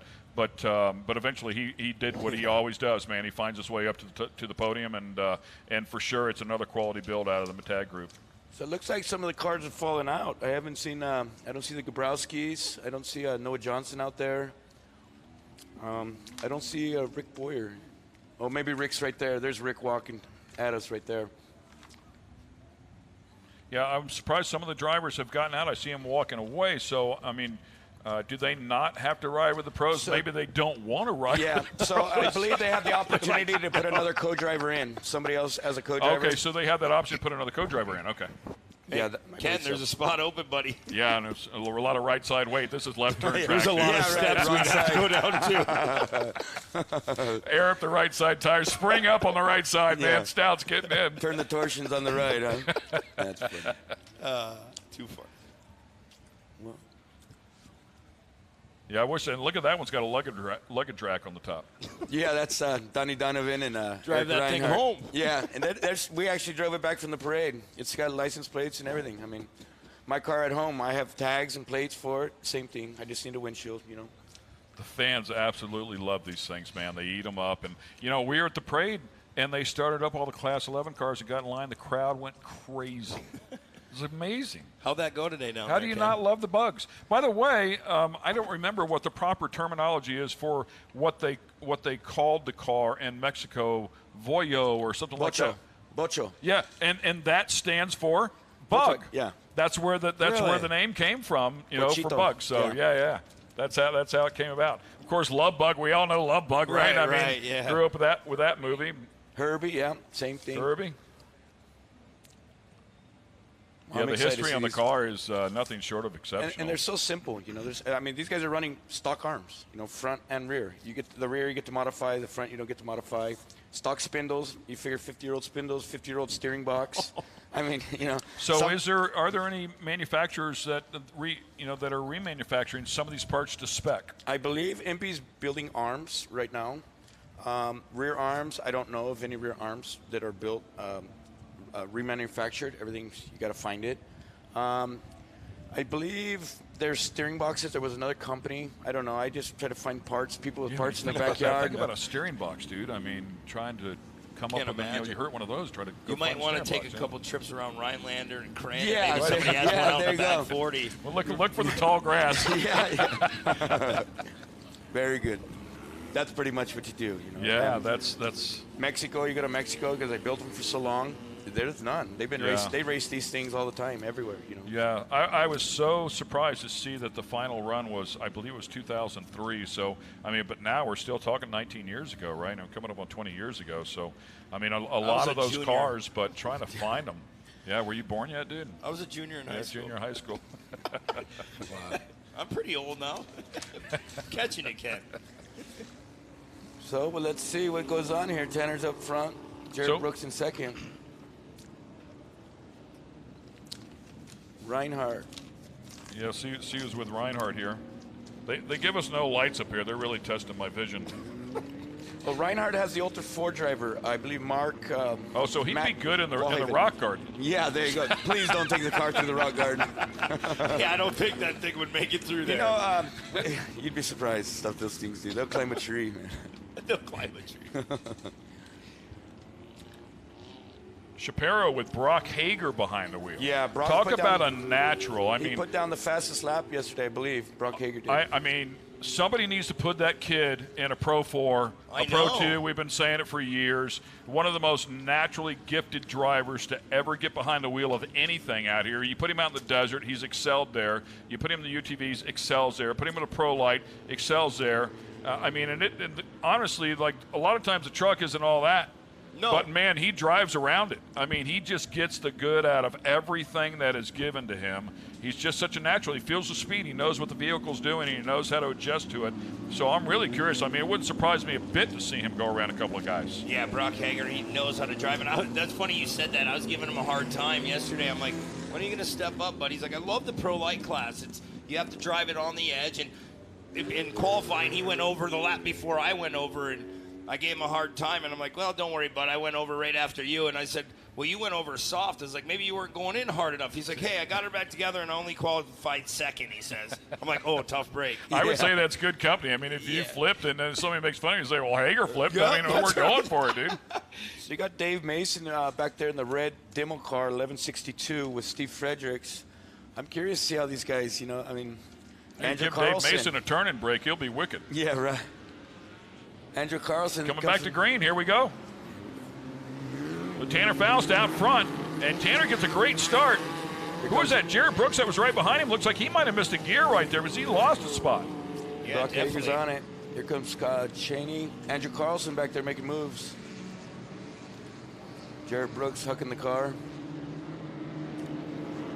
I'm lost now. We need time in the scoring to update us with new names. I was waiting for that too, Ken. Yeah, I don't think we're so getting you that. got Tanner Faust. You got Brock Hager second and third. Yeah, so Brock Hager already picking his way forward here. Got Andrew Carlson right there in the red-white American flag car, the Veterans Racing Alliance, 1122. He's looking good. He just passed Wilkie, so that would be Jared Brooks. See how this holds. Yeah, Brooks doing what Brooks does. It make a little stumble and then all of a sudden finds his groove and right back in front. Yeah, there he is. He made it. Carlson ain't gonna let it go though. I mean, he's gonna push. So cool to see the lights on here at Crandon International Off-Road Raceway. Ken, you've been coming here for a long, long time, and it makes things look so much better, so fast. I love to watch Pro 2, Pro 4. No night racing for me at this place. I mean, this is cool. I've not seen this, so. And the track looks fabulous. The investment here to get the lighting the way it is, to place the lighting where it needs to be so it's not blinding the drivers. No easy task, man. And this place, it looks beautiful like everything else they do. Yeah, Cliff Flannery and the guys really know how to put together a race facility. I've been coming here since I was 3 years old, haven't missed a race weekend. I mean, sometimes I dream of missing a Crandon, and I'm like, get up, and I'm like all teary-eyed going, did I really miss Crandon? You know, that'd be horrible. My first time out here, I'm blown away. It's amazing. It's like heaven, you know, just racing for 4 days or 3 days. Well, Ken, we're on the final lap. That time by. Oh, already? Yeah, already 9 So out of Tanner 10. Faust still hanging on here. Hager's on and right after him. Hager's coming after you. Yeah, Hager will pressure him, man. I don't count Hager out of this one, man. Here he comes, man. Look at him roll that turn. Already taking a look at the outside. Faust putting a lot of pressure on the right front, but here comes Hager, and Hager rolling some big speed in, lifts up the inside tires. Talk about hanging one out on the edge. He's never been in one of these things, and he knows right where the edge is. What a feel he has, man. Unbelievable. Yeah, he's a phenomenal driver, like you said. He knows how to wheel anything. He can drive a shopping cart. Yeah.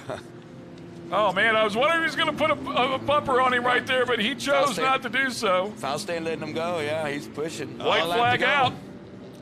Here he goes. Got one lap to get him. One more run like that, and he might get around the outside of him. Went to the outside. Looks like he might try to go outside in here and get a run on him. He's coming on the inside. See how it goes. Yeah, he'll set it up. He knows he has the gravel pit. That kid knows how to drive in deep into the corners, so pay attention. Putting a lot of On pressure. Hager. Here he comes on the outside on the fly-off jump. Yeah, he got a big run right here 1 lap ago. He's going to do the same thing. It should just drive right around the outside of him, man. See if it sticks, man. He got him. And he takes the line. Look at him fill the line down on the inside. Check it up.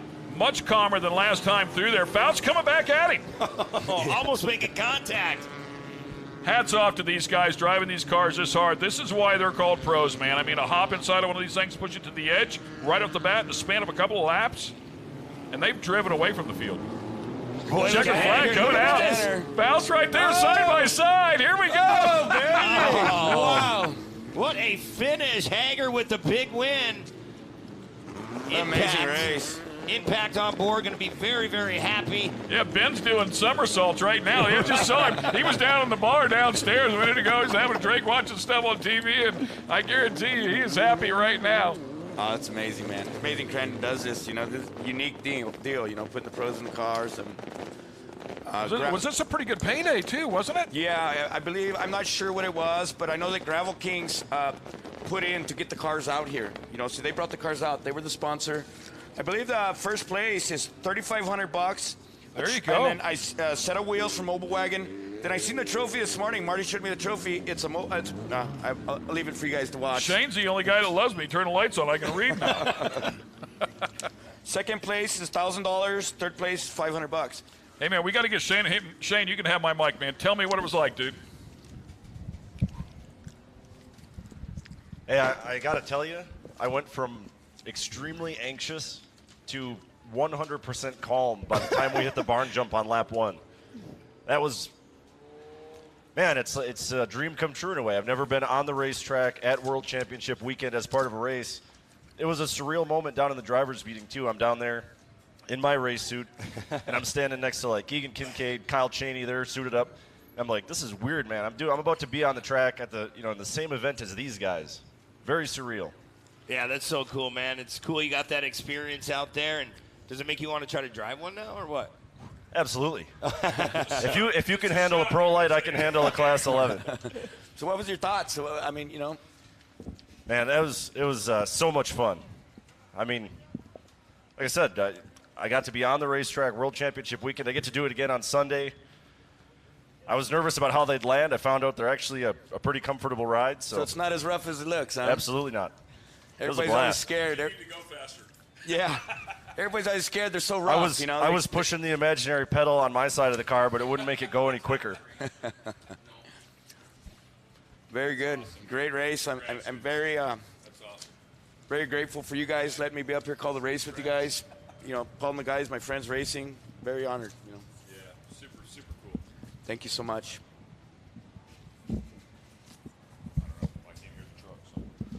Well, there you see all the victory celebrations going on down there. So it's Greg Shapiro and Jared Brooks. They pulled first. Cisco Bio and Greg Shapiro and Brock Hager pulled first. They got them right at the end. You got Cisco Bio and Tanner Faust second. Blake Wilkie and Jared Brooks came in third. Good race, man. I mean, all the guys did excellent, but the first two guys, Jared Brooks and Brock Hager, yeah. Brock Hager, I'm sorry, excuse me. Tanner Faust and Brock Hager. I'm sorry, I got confused there for a second. I got to give some love, though, to the guy that finished fourth on that second half run. Worked his way up from about 9th or 10th to 4th. Corey Winter jumping in the car I jumped out of.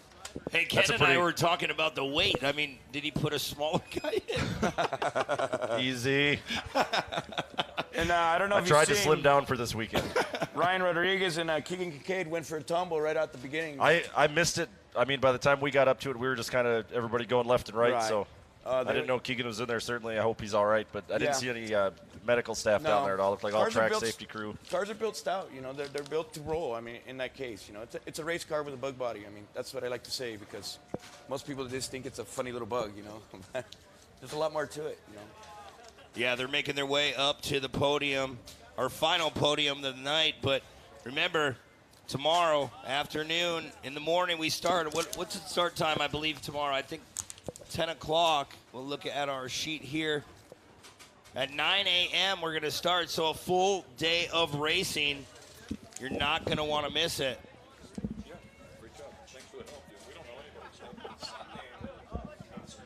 You see those nice custom trophies down there. You see the track promoter, Marty Fiolka, part of the celebration.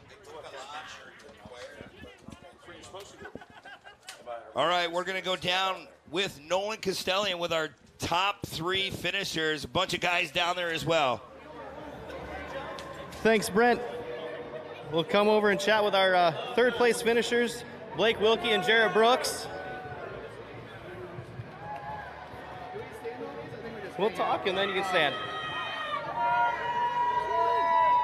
Guys, talk about how much fun that was. Blake setting up the first half of the race, knowing you need to get in a good spot to get Jarrett in this thing to finish it off. Yeah, it was super fun just trying to figure out the course and how much traction we had and where the car could slide, the line selection. Yesterday was muddy, so we only got 2 laps. So coming into it today, it was a whole new learning curve with the setup that we had. And car's fast. I'm excited for Sunday and handed it over to him and had a couple shifter issues, so I was shifting for him the second half of the race. So yeah, we were a duo. And Jared, you got to do a lot of battling once you got into that thing. How much fun was it? Yeah, for sure. Thank you to Blake Wilkie for letting me drive this thing. But dude, this dude was an animal behind the wheel and really got us into the position where I could get in it. And man, these things are actually a lot harder than they look. Trying to shift these things, you really got to be perfect on the shifts. And I really struggle. That's really something I need to figure out. But man, this is a really cool event. And thank you to Crandon for putting this on. Thank you to these Class 11 guys for coming out, making the trek. And man, dude, P3, perfect. Blake, any sponsors on this car you'd like to thank? Gravel Kings put up the money to get us out here, so big shout out to Gravel Kings. Ryan Rodriguez, who rolled in first corner, he actually transported 12 of these Class 11s here. So I got to give him mad props to him and his dad, Chip, for making the haul to get our cars out here and make it easy for us. I hope Ryan and Keegan are okay. That was pretty heavy. Yeah, and then everyone right out front of us, Rigid, showed up and had our lights on in the night. So everyone else right here, blast on my chest. You guys are with me till we die. Congratulations, Blake Wilkie and Jared Brooks, third place in the Class 11s. Second place, the team of Cisco Bio and Tanner Faust. Cisco, you had that thing on rails in the first half running up front. It looked like a lot of fun. Oh yeah, lots of fun. This is our second year coming back, and I just really want to thank everyone that's put this together with Marty and Ryan for allowing us to come back. And Tanner, you got in that thing. You've driven a lot of race cars in your life, but how about a Volkswagen Beetle at Crandon?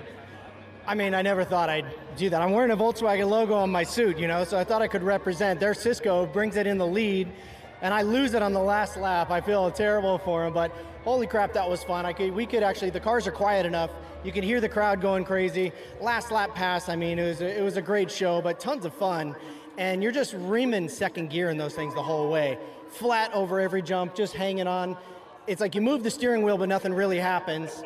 There's just like so much play and everything compared to like the truck. So great experience. Thank you so much, Cisco, for letting me lose for you. But yeah, good times. Cisco, any sponsors on that car you'd like to thank? Yeah, I just want to thank Fox, Rugged Radios, Jimenez Racing Engines, Palapa Boy Racing, Yantera Guerrero also prep, and Tanner brought her along Yokohama, and the tires worked great. Congratulations, Cisco Bio and Tanner Faust bringing it in second place. Our winners, the team of Greg Shapiro and Brock Hager.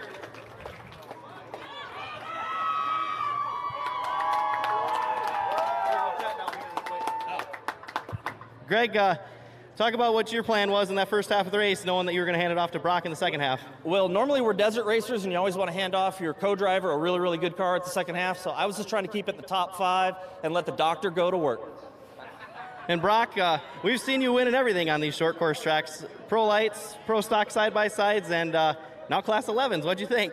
Yeah, no, it was a good time. I got to give it up to him, obviously, for letting me do it, and he gave me a good car. I got a good start, got Jared off the start, and then, I was just trying to get Tanner. So I was able to get a run on that last lap and make it happen, and here we are.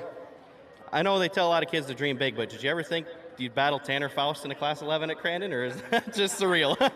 Yeah, no chance. I would have thought I maybe would have battled him in Pro 2 one day, but here we are racing Class 11s, and hopefully we put on a good show for everyone. Greg, any sponsors on this car you'd like to thank? Oh, yeah, for sure. Without a doubt, Jimenez Racing Engines for giving me the power, Dave Foltz Trans for putting that power through the transmission, BFG Tires for putting it to the ground, and without a doubt, my title sponsor, Impact Safety, for keeping us safe. Congratulations. Let's hear it one more time for the Class 11 podium. Blake Wilkie and Jared Brooks in third, Cisco Bio and Tanner Faust in second, and Greg Shapiro and Brock Hager bringing home the win. Well, great job, Nolan, and great job to all the race car drivers here this evening and early this afternoon. Shane, man, we get to do it all over again, but it's the final rounds. It is round 12 of AMSOIL Championship Off-Road. Absolutely. Today, I think, was another banner day for Champ Off-Road. Some great racing action. Already got one champion decided in stock truck. We're going to decide all the rest of the Sportsman and Pro Champions tomorrow. Sportsman World Championship rings on the line as well. I cannot wait. I love off-road racing. Shane fresh out of the seat in Class 11. It's going to be a good one. You're not going to want to miss the rest of the weekend here in Crandon. For Nolan Castellian, Haley Shanley, Shane Stetsny, I'm Brent Smith. We'll see you next time here at AMSOIL Championship Off-Road. Good night, everyone.